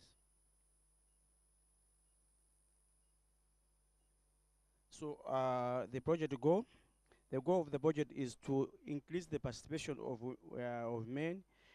women in the research and innovation space from 31% to 50% by 2030. The NCST is therefore committed to address the challenges affecting participation of women in STI. So our activities were about 4. We wanted to update the database for female researchers to include other social factors, conduct training for NCC staff, evaluators on GEI concepts, undertaking and monitoring evaluation of projects to assess GEI impact, conduct training workshops for women and men researchers from the universities and research institutes and stakeholders. So far we have done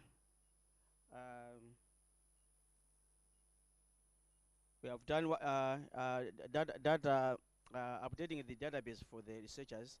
We came up with we draw the questionnaire. In the questionnaire, we have several variables we are looking for, but we just want to show you the main variables. We asked the female researchers, why do they don't participate in research? So they gave us reasons there. You can see there. There is a financial constraints, gender disparities, lack of mentorship, lack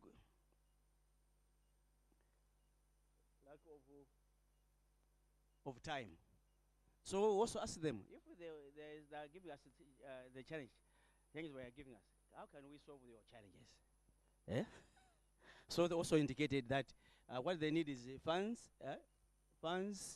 also the mentorship programs, also capacity building and others. So currently now, because we are given the reasons why they're not participating well in the research activities, so we are drawing a program for training now, basing on their needs, not our own assumptions. That's what we have done so far.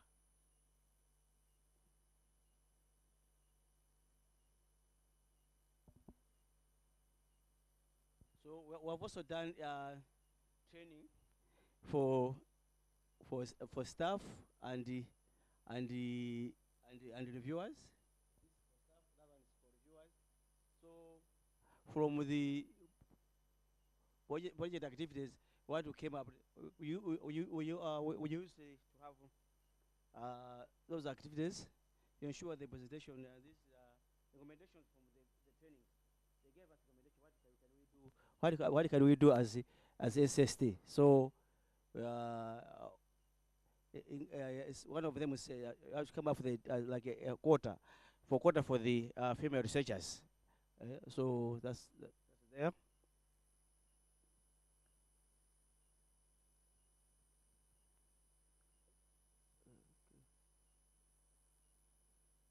So for the challenges, we know first, suppose it's indicated that will be completed by tomorrow.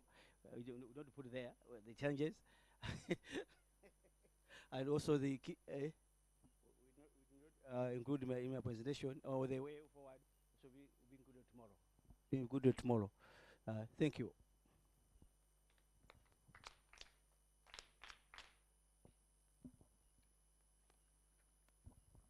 Thank you, Thomas. Whilst Pa is changing the presentation, I would also just like to remind the audience to please note down their questions and their comments so we can engage with our colleagues when we're done. Okay, thank you.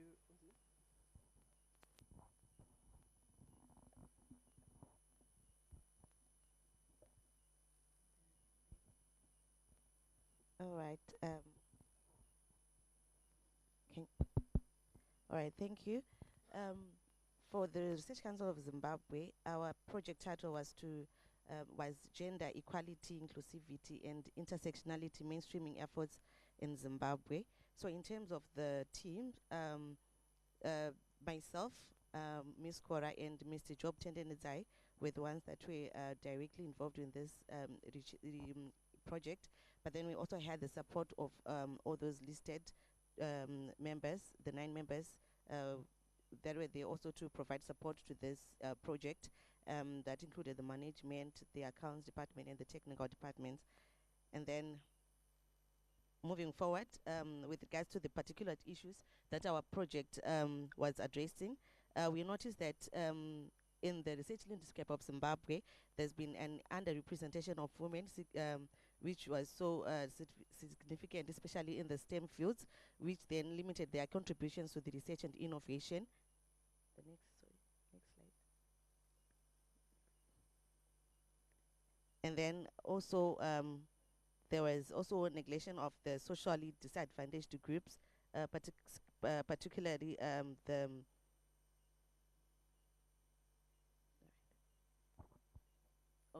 particularly that included the marginalized communities and the disabled, which also overlooked on the research activities that they did.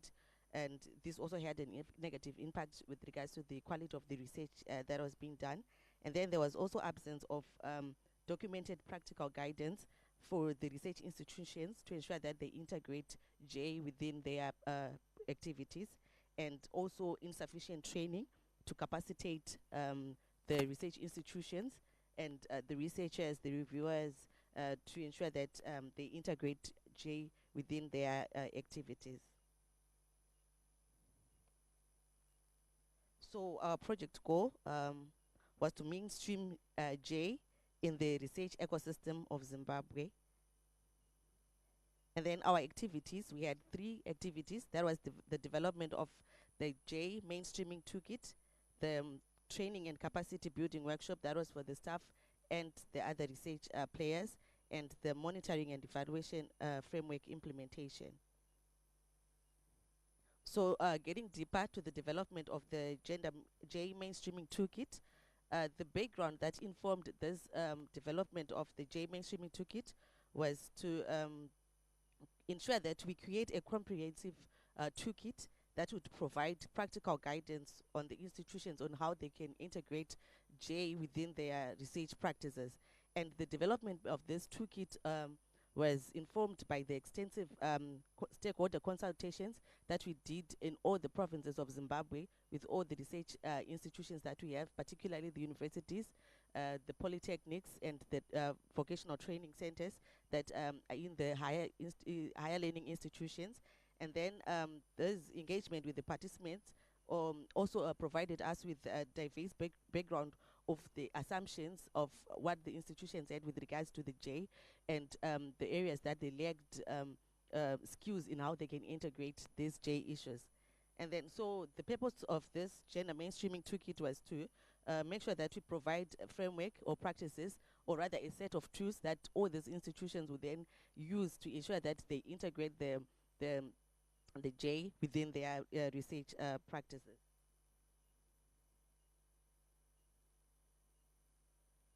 So basically, on the mainstreaming toolkit, the purpose of it was to provide a comprehensive and practical guidance, like I mentioned earlier, and the objective specifically were to provide frameworks and practices, ensuring that the research reflects marginalized voices and contributes to social justice, increase awareness and understanding of the GEI amongst researchers and stakeholders, and to equip researchers with skills and knowledge to gender-sensitive research, and to advocate for policies promoting GEI within the research institutions.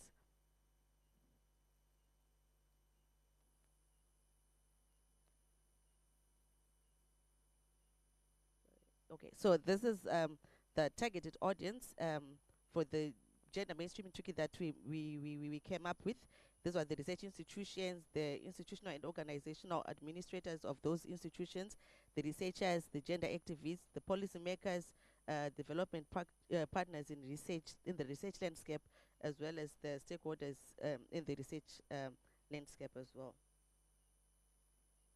So in terms of what the toolkit covered, it covered the gender concepts, gender analysis and gender mainstreaming. It clarified the critical concept related to gender, which included the distinction between gender and sex, gender roles and stereotypes.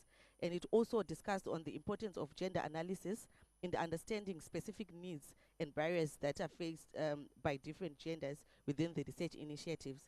It also outlined the processes of integrating gender considerations in all the stages of the research, emphasizing the benefits of the equitable representation and inclusive practices. The toolkit also enabled institutions to have like the practical way in which they can institutionalize the gender mainstreaming toolkit. So we realized that out of the 14 universities that we have in Zimbabwe, only 2 had gender policies that spoke directly to the research activities that they do. So coming up with this mainstreaming toolkit, it then guides them on how they can develop a gender policy within their institutions, of course being informed by the national gender policy and the constitution as well, but just to ensure that all the issues are being tackled in the research, from the research, the way research is being done, from inception up until the dissemination of the research. All these gender issues are included, are being considered, as well as how they carry out their work within their institutions. And also the toolkit also enabled them to have a know on how they can ensure that they consider the gender budgets as they craft their budgets within institutions. We didn't want them to leave out the issues to do with resource allocations to ensure that gender is being integrated. So the toolkit also provided them with that insight. And then it also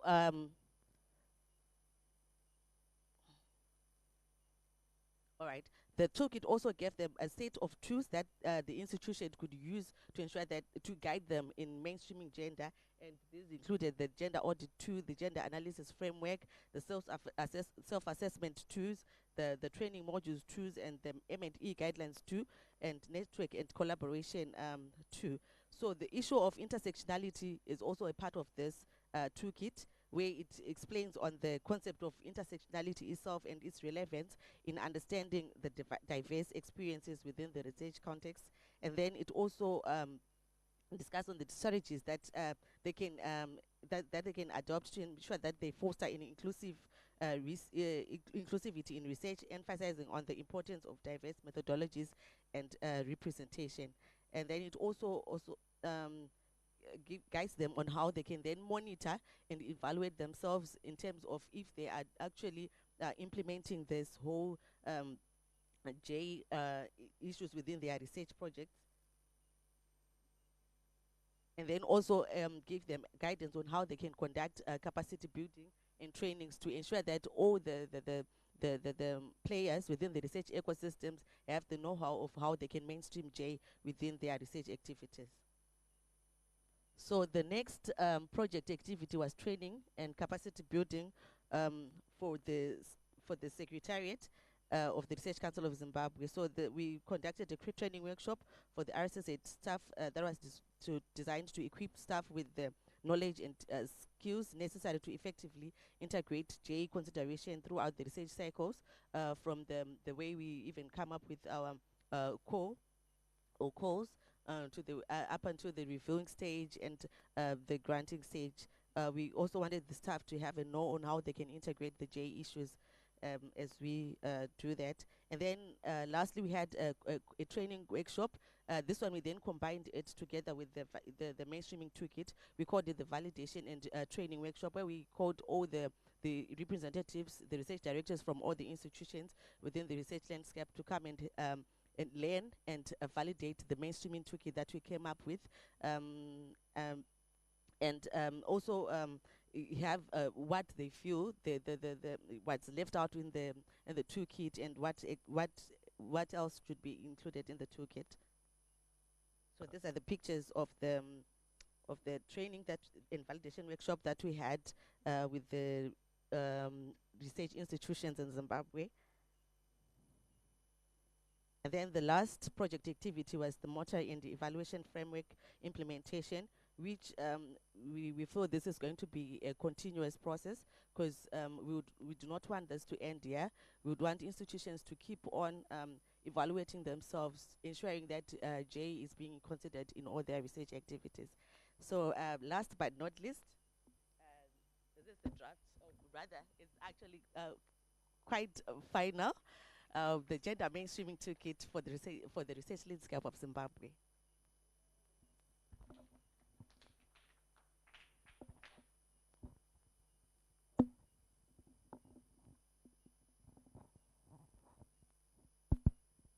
Thank you. The advantage of speaking last, so I don't have a presentation, but I hope you can hear me from the back.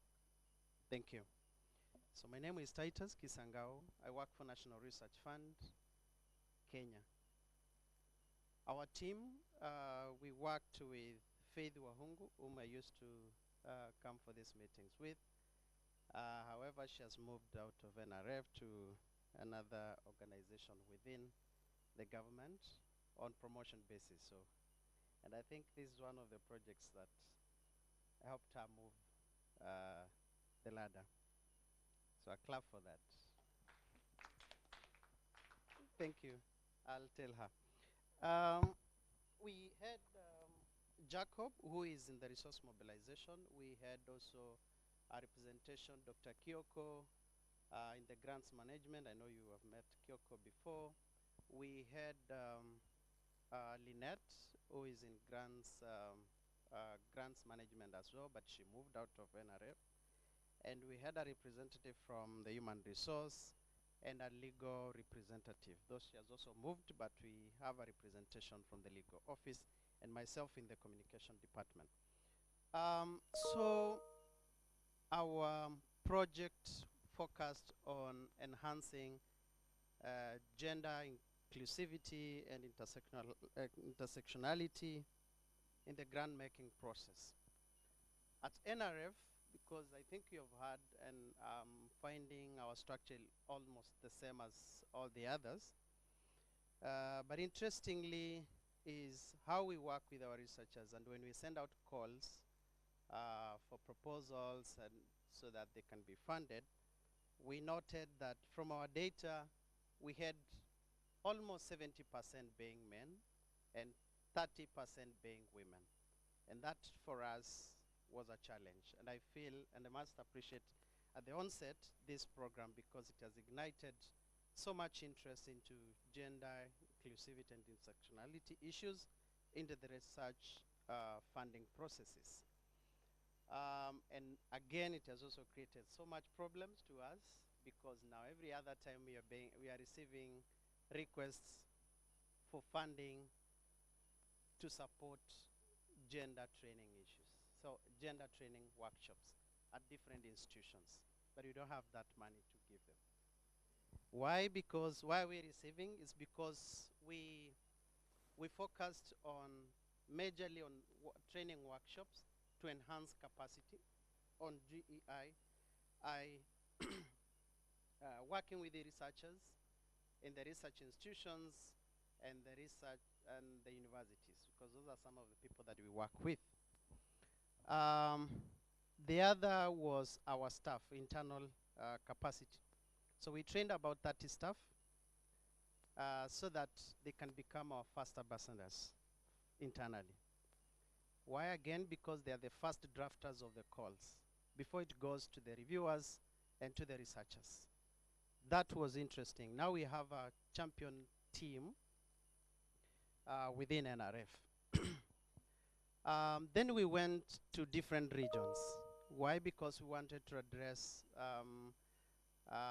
gender issues across different regions in Kenya. And we wanted to pull them depending on the institution that they are coming from as per their region. Now, 3 things that we're addressing. 1, less involvement of women and youth in research activities. 2, inadequate knowledge among staff researchers and reviewers on emerging trends of gender inclusivity and intersectionality.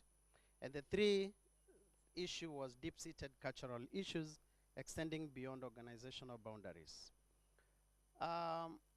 Through these trainings that we have undertaken, we have worked with 2 partners. One is NGEK. We call it National Gender and Equality Commission of Kenya. And number 2 is KEFIADO, Kenya Female Advisory Organization. Kenya Female Advisory Organization, KEFIADO. Why did we want to work with the 3 institutions? Is because we did not want to reinvent the wheel. We did not want to develop our own tools and so forth. Okay, so from those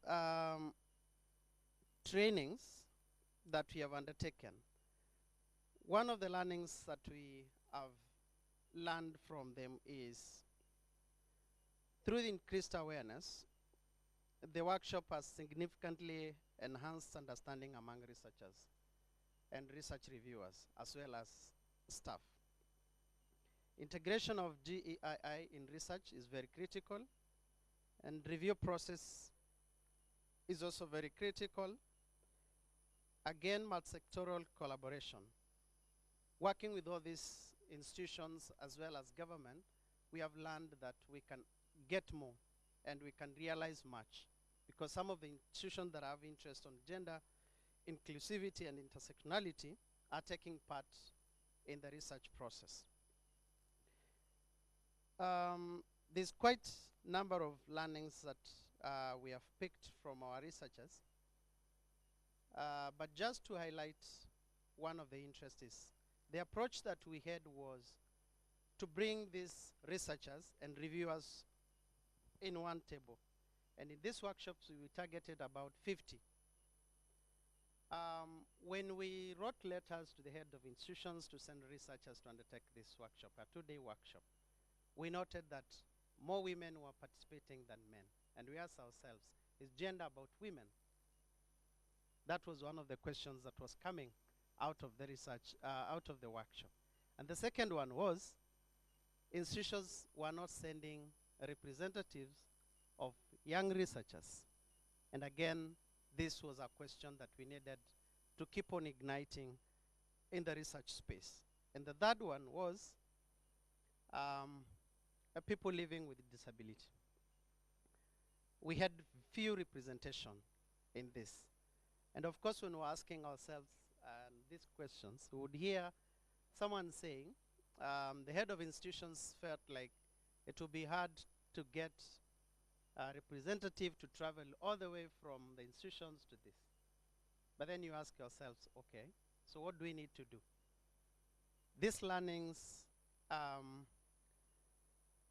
after that, then our researchers were very appreciative of this, and they actually appreciated the fact that they now know why they are not getting more funding, they are not getting funding for the research projects because of some of the things that they are missing when we send out calls. They could not really pick to understand what is gender inclusivity in the research proposals, but now they know.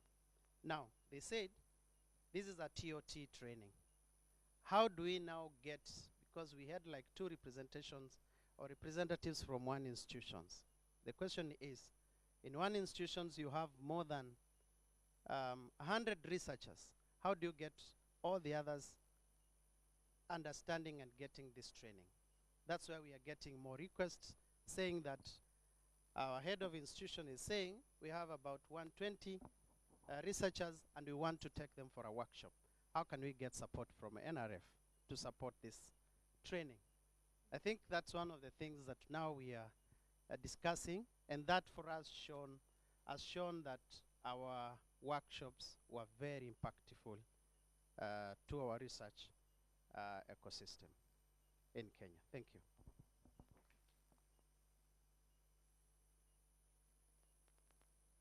Can we do that one more time? Thank you, colleagues. Thank you for those stories, and thank you for that proof. And I think, again, upon reflecting, perhaps on where we were with the project in 2021, and we were doing the desktop research and seeing what the gaps are, it's very fulfilling to see the strides that you guys have made, and I keep going back to this word of intentionality and how you guys are not just taking things out of your head or acting like you know things even. You're doing the research, you're reaching out to people, and you're doing the work that is necessary. So we're going to open up the floor for the next 10 minutes for some questions, some comments from the audience on the floor, and you guys can just stay there. I'll just bring the mic. So we'll just take, if you have anything, you'll just raise up your hand. We'll take 3 direct to the speakers and then suss out the vibe, as Gen Z would say. Suss out the vibe and see how we are, and then we continue. So we have 1, we have 2. Do we have a third one? We have 3. Okay, I'll come back to you. Thank you. My question, I've noted a couple of things, but I'll just ask one to Costec. I think you presented that you have a certificate to the people that came to the training, and you are presenting them with a certificate. And was that a form of incentive to motivate them to attend the training? And is the certificate used after the training? What is it used for by those that attended the training? Thank you. Let's take the 3 and then we'll bring it back to you guys. So we had 2 this side. Yes, thank you very much. My question is to the Zimbabwean Research Council. Very insightful presentation, especially on the gender mainstreaming tool. I just wanted to find out, maybe from your approach, did you develop that tool on your own internally, or you seek the help of an external evaluator? That's it. Yes, I think we got the same question, because my question went to the Zimbabwe, just to know which approach developed for monitoring and evaluation, if they can share a bit with us, because we went through some documents, some gender and inclusivity document from Francophone Council, but we didn't really see how they will evaluate the impact of the action in terms of gender and inclusivity. Yeah, thank you. I said 3, but since that's more or less the same question, I'm just going to let Lorenza ask her question and then we can go to you guys. Yeah. Thank you. My question is to Mavis. It's very interesting to see the armed forces being part of this. So just tell us a bit more about the initial responses to questions around gender equality and inclusivity within the armed forces. So I'm just interested around that group that you've included. Thanks.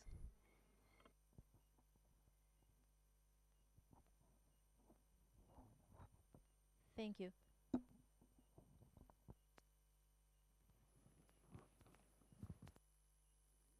Okay, thank you. Very useful question. The certificate was not announced prior to the training, and actually, when sending the letters, after everything was completed, you say, "Oh, we should have included in the letter to say that there will be a certificate to encourage people to say to attend," but say, just leave it behind. But they just came to see at the end of the presentation of the day that there will be certificate. There is so there will be certificates. So it wasn't mentioned prior. It was prepared, but it wasn't mentioned prior to the training. So they only came to learn about it at the end of the training, and it was announced to them, but they were not issued there instant because there was issues with signature, which was sorted out, and they will be sent the certificates later. So it wasn't mentioned prior. But what we are thinking about the certificate is we call it certificate of participation, and this is in a way to show for them if they want to use it whatever way, if they feel it's an incentive for them, It gives them credit, whatever, let it be. But for us, it's a form of acknowledgement. They visited, and of course, they attended, but also they got skills. And what was most exciting to COSTECH was the feedback which we got from participants. I wish I could display the feedback here, but there was no time because we had the pre-test, the questions before the training and after the training. The feedback was very, very impressive about what they learned. So we are really glad to that.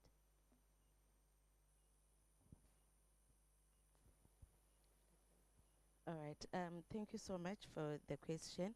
So in terms of developing the GEI mainstreaming toolkit, what we did is, like I mentioned earlier, if you check on the first slide, I put 2 local partners, that is the Ministry of Women Affairs and the Zimbabwe Gender Commission.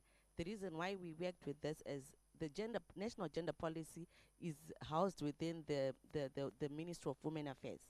And the Zimbabwe Gender Commission is the institution or the organization rather that ensures that this gender policy is implemented. So what we then did is, as we did the survey, the baseline survey, we tried by all means to ensure that we got the we wanted this toolkit to be owned by all the institutions within the research ecosystems. So as we were doing the survey, we asked questions with regards to what the institutions wanted to be included within the mainstreaming toolkit. And then working together with the Ministry of Women Affairs and the Zimbabwe Gender Commission, we then, as the Research Council of Zimbabwe, came up with the draft of the mainstreaming toolkit, and then we then sent it to the Ministry of Women Affairs and the Zimbabwe Gender Commission, as well as other research institutions, for them to polish the document. And after the agreement, as we did the validation and training workshop, that's when we came up with the final product. Thank you.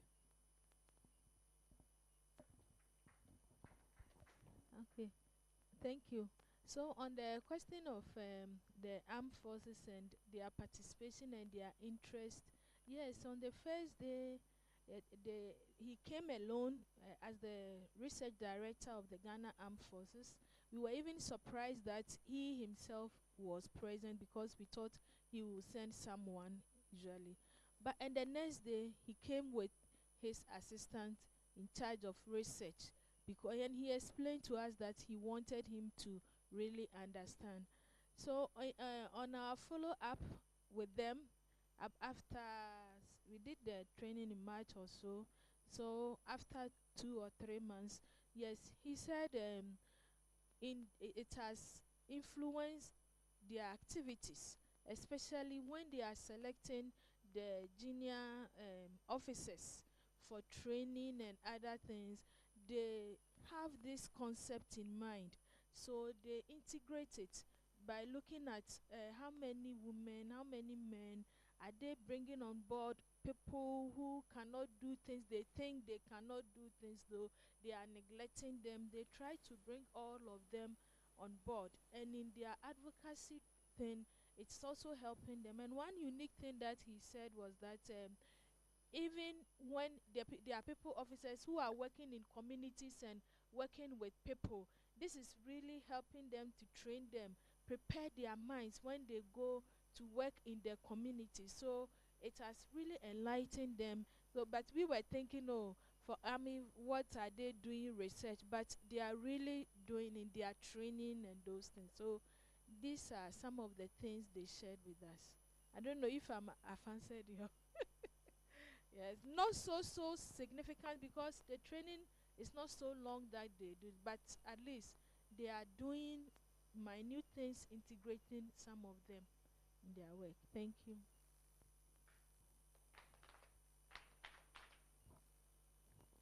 We do have time for about 2 more questions.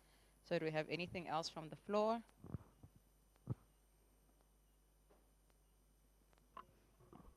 Thank you very much for the presentations. I was wondering whether you have seen any change in terms of new calls that you may have put out from the ecosystem in terms of uptake, thinking back to the 3 components of how we want to fix the system as a result of the policy training activities that you have been undertaking. Thanks.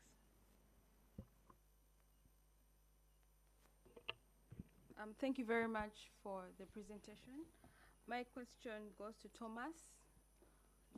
Yes, we realized that you added a few evaluation questions onto the system, and to find out first, is this data being ethically collected?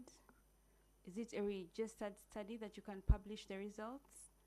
Number two, how are you ensuring this data protection of the data you've collected within the system? Thank you.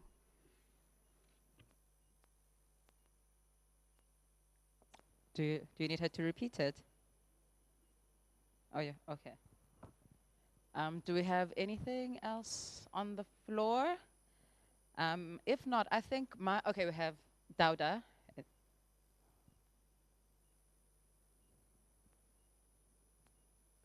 Merci. Donc, ce n'est pas une question, c'est juste une contribution. Sorry, Dauda. Do you have anyone you are directing it to? Is it to the rest of the panel? Oui, oui. Oh, motivation. Oui. Okay.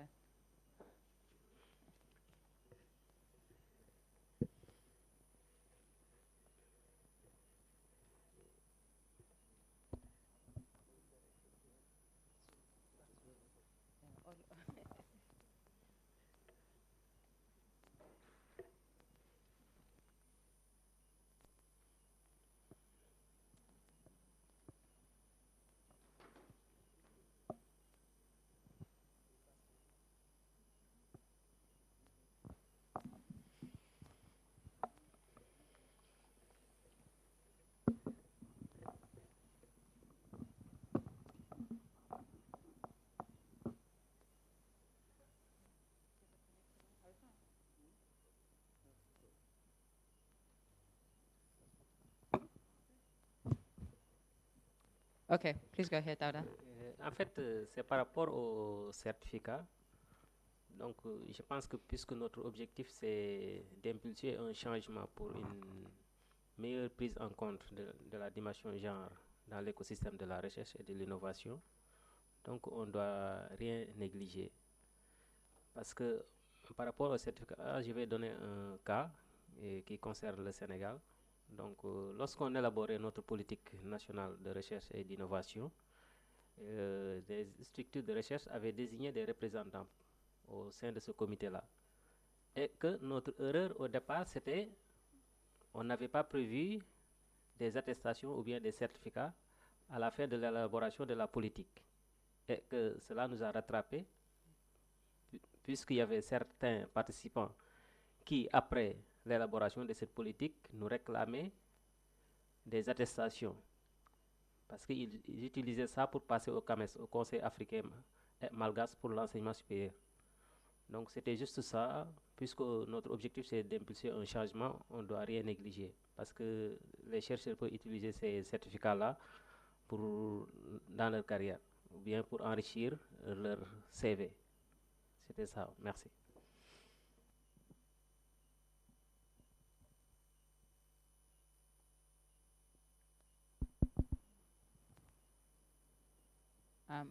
Okay, colleagues, I'm going to then give the last 5 minutes for the speakers to respond to some of the questions and the comments that were posed before we wrap the session up. So, okay, let me start on both.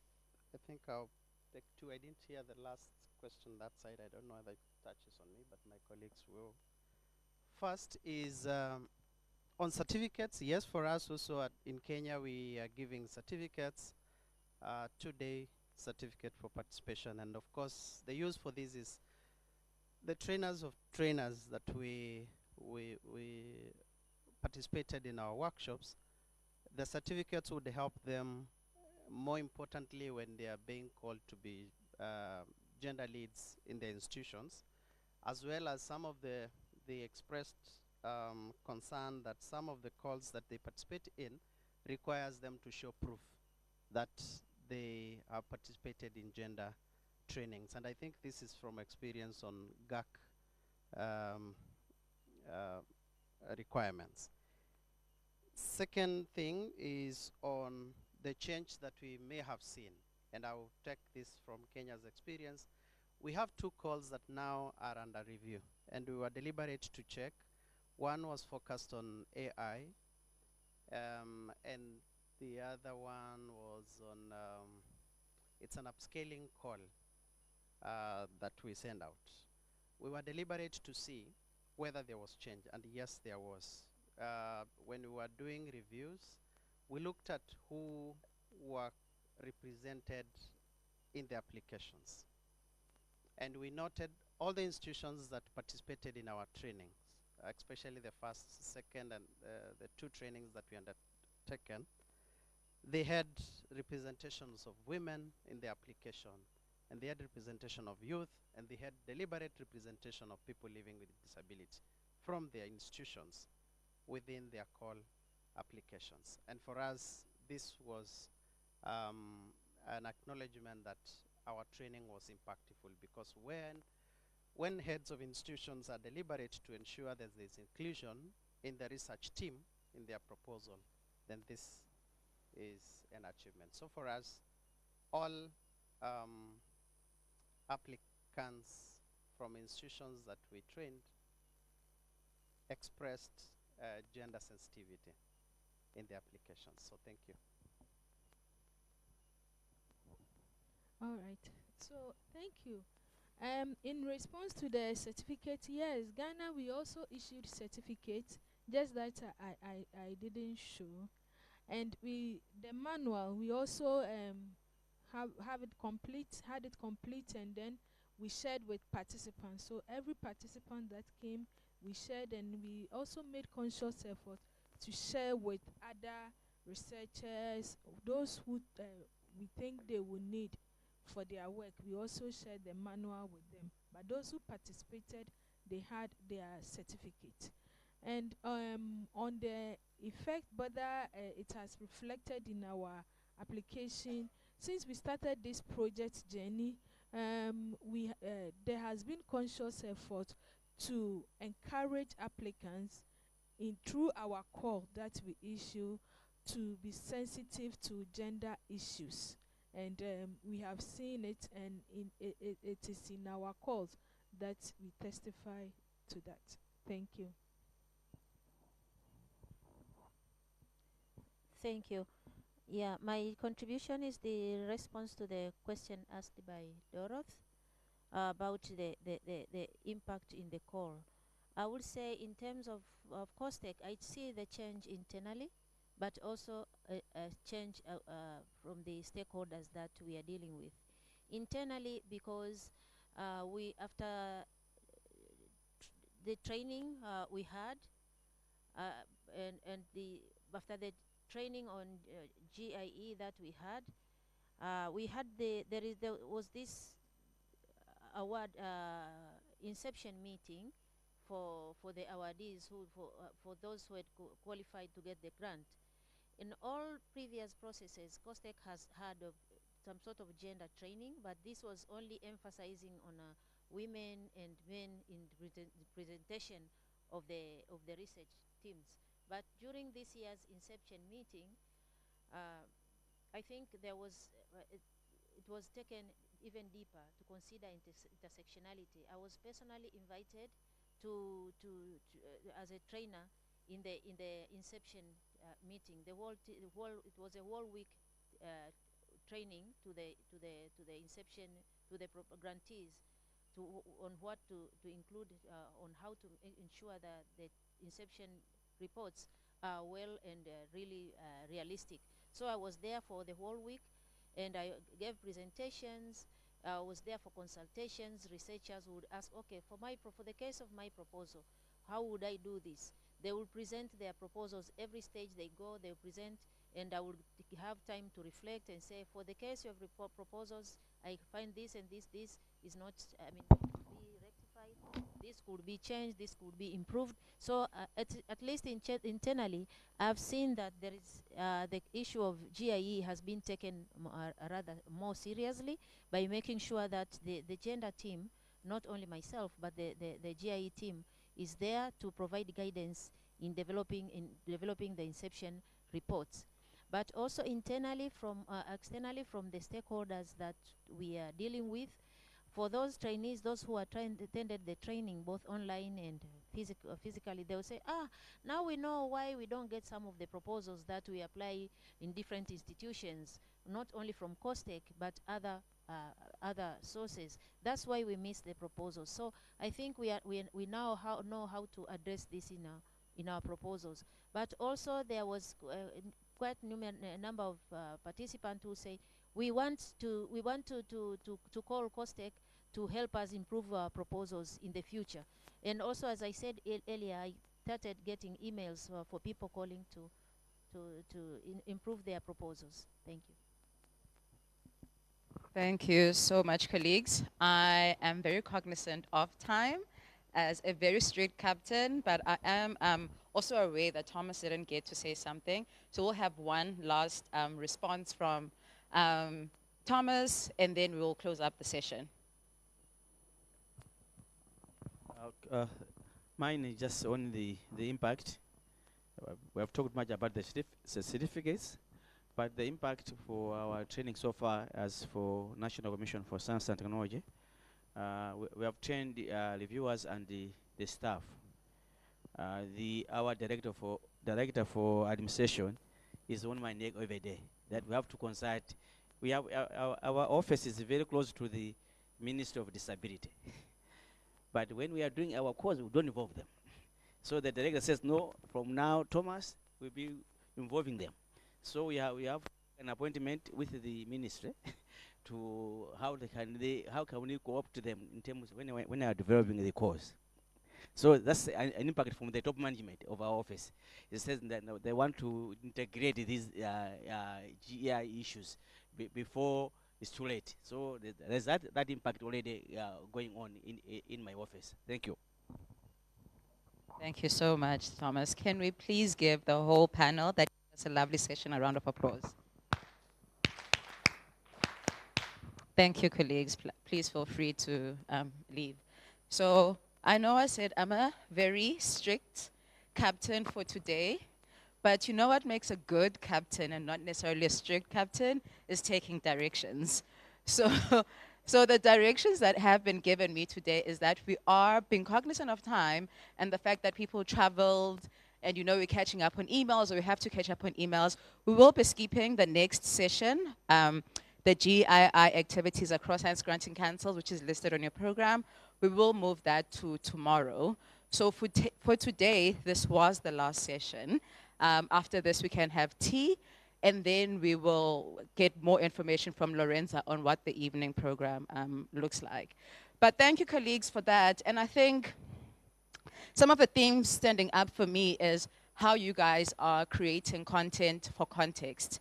You are making sure that we're not just taking top-down approaches from the West, or not just taking top-down approaches within your own councils. You're consulting and you're creating content that is very relevant for context. And also, you're being very both responsive and simultaneously proactive. So you're seeing what do people need, but like what can we do to meet the challenges that may come up in the future? And I think that's very interesting and applaudable, because we see that most times people are either responsive or proactive, but I think I see at least the way how you guys are being simultaneously both responsive and proactive. So I won't keep you with that, because again, we will continue these conversations tomorrow. So since we're skipping the program that was supposed to be at 14:45, what I'm going to do now, and I think he has a very hard job after a whole day of all the conversations and all the content that has been said by people. I think Michael has a very hard job of giving us closing remarks. I don't know, does anyone want to guess what Michael's superpower, what he wants it to be, before I tell you? What do you think? What do you think? What I think what Michael's superpower is? I think he's got endless supply of money. So he... We all want that superpower, don't we, Michael? Okay, colleagues, I'm going to welcome Dr. Michael Castro, who is the research director within RDSI as well. And actually, the superpower that he would like is mind reading. So that's where we are. So good luck, Michael. You do have a very hard job after like a very long day of very good information. Thank you. Thank you so much. Greetings, colleagues. Lovely to see some of you again and to meet some of you for the first time. It's been a real pleasure being here today, listening to the discussion, the reporting back, the debate, and there's been a real sense of excitement, I think, about the work of this project. It's particularly good to see 12 African Science councils gathered together in a room. I think that's a real mark of progress for African science in a certain sense, and particularly so given the focus of discussion which is about gender and inclusivity in African science systems. It's also, I think, particularly marked because of the juncture at which we find ourselves, in which for a long time the question of gender and science has been seen as a really important issue, and it's an issue which is currently facing new kinds of challenges internationally, reaction towards, pushback against, undermining of, however you conceptualize it.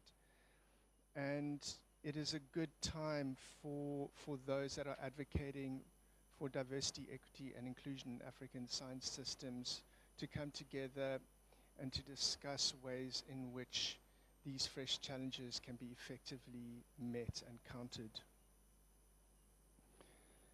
It's also good to see this group taking the conversation forward, taking it often from a place of principles to a place of action.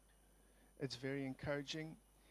And the work is also clearly taking the thinking forward, and the institutions are progressing as a consequence of this work.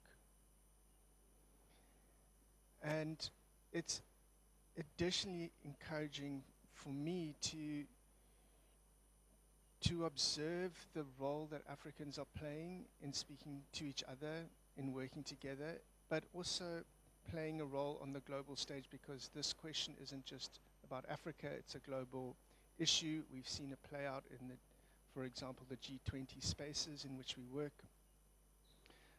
So for me, this is a really critical policy and advocacy issue worldwide. So with all that in mind, I'd really like to congratulate all of you here, the team at the Science Granting Councils Initiative, all the coordinators and partners, particularly those in the GEI project and their teams and collaborators, for getting us this far, for getting the discussion this far, the thinking this far, for producing a framework, for implementing actions already at this stage. I think it's really exciting. And as we meet here to talk, to encounter each other, to build our relationships, I think we're creating the space for this kind of thinking and this kind of work, which is really exciting. And while listening to the report backs of the policies that have been changed, the framework that's been developed, the kind of gender continuum, which is conceptually underpinning a lot of this work, to me what comes to mind most is the impact of this work, which I think maybe towards the final stages of the program will be more front of mind. And you know, at a certain level, the impact is intended to be systemic. We want to change at a systemic level the way in which gender is addressed by science granting systems. And that's undoubtedly a positive thing. And I see a huge amount of potential, particularly for the use of the framework in guiding the emergence of more responsive policies. But I think we can also pause for reflection on the more real, tangible, individual impacts of this work. And for me, what comes to mind is a kind of unlocking of the gates that allow women and girls to enter science education and training, science and innovation careers in ways that they were not previously able to do because the barriers were simply too great. And that, as has been mentioned, has enormous potential to benefit science and innovation systems in the continent. And that, in turn, is where the impact will undoubtedly be tangibly felt. of course, the other side to that equation, if you're imagining the impact, is to take the perspective of all the women and girls who will be making that transition as a consequence of these changes to policy and entering meaningful careers in science and innovation, and the impact that will have on their lives and their families' lives. So to me, this is very valuable work and high impact work.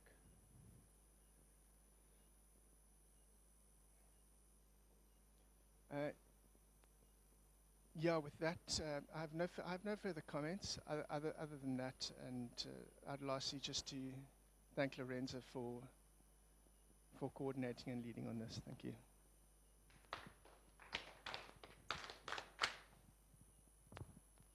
Thank you so much, Michael. And then before I do the closing, Lorenza, what's going on for the evening? Where are we meeting? What are we doing? Thanks, Pelela.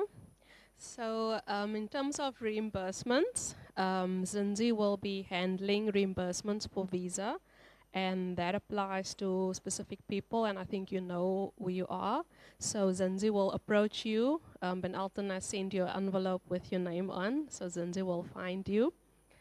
Then also just a reminder, if there are people who still need to send in their slips to Ben Alton, please take a clear picture of it, send it to him via WhatsApp.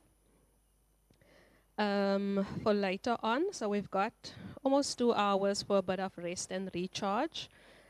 We meet at 5:30 in the hotel lobby, okay? 5:30 sharp, maybe aim for 5:20.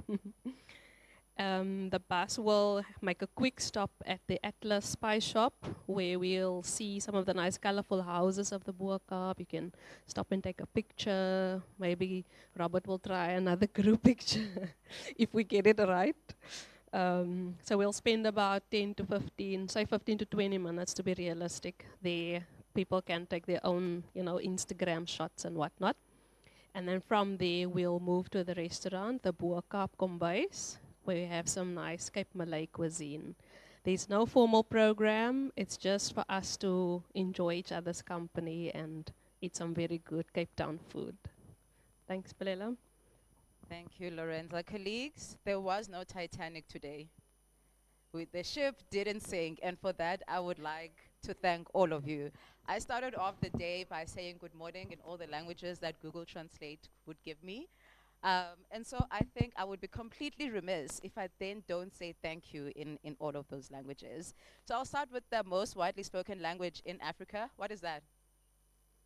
Thank you. So yes, it is. So I will start off with Swahili and say asante, obrigado, zikomo, tangi unene, nanotela, midase, wibale, tatenda, mercy, baya danki. Thank you, guys. You have been wonderful. Have a good evening. Or should I give you a free rein for this last applause? Let's go. Thank you.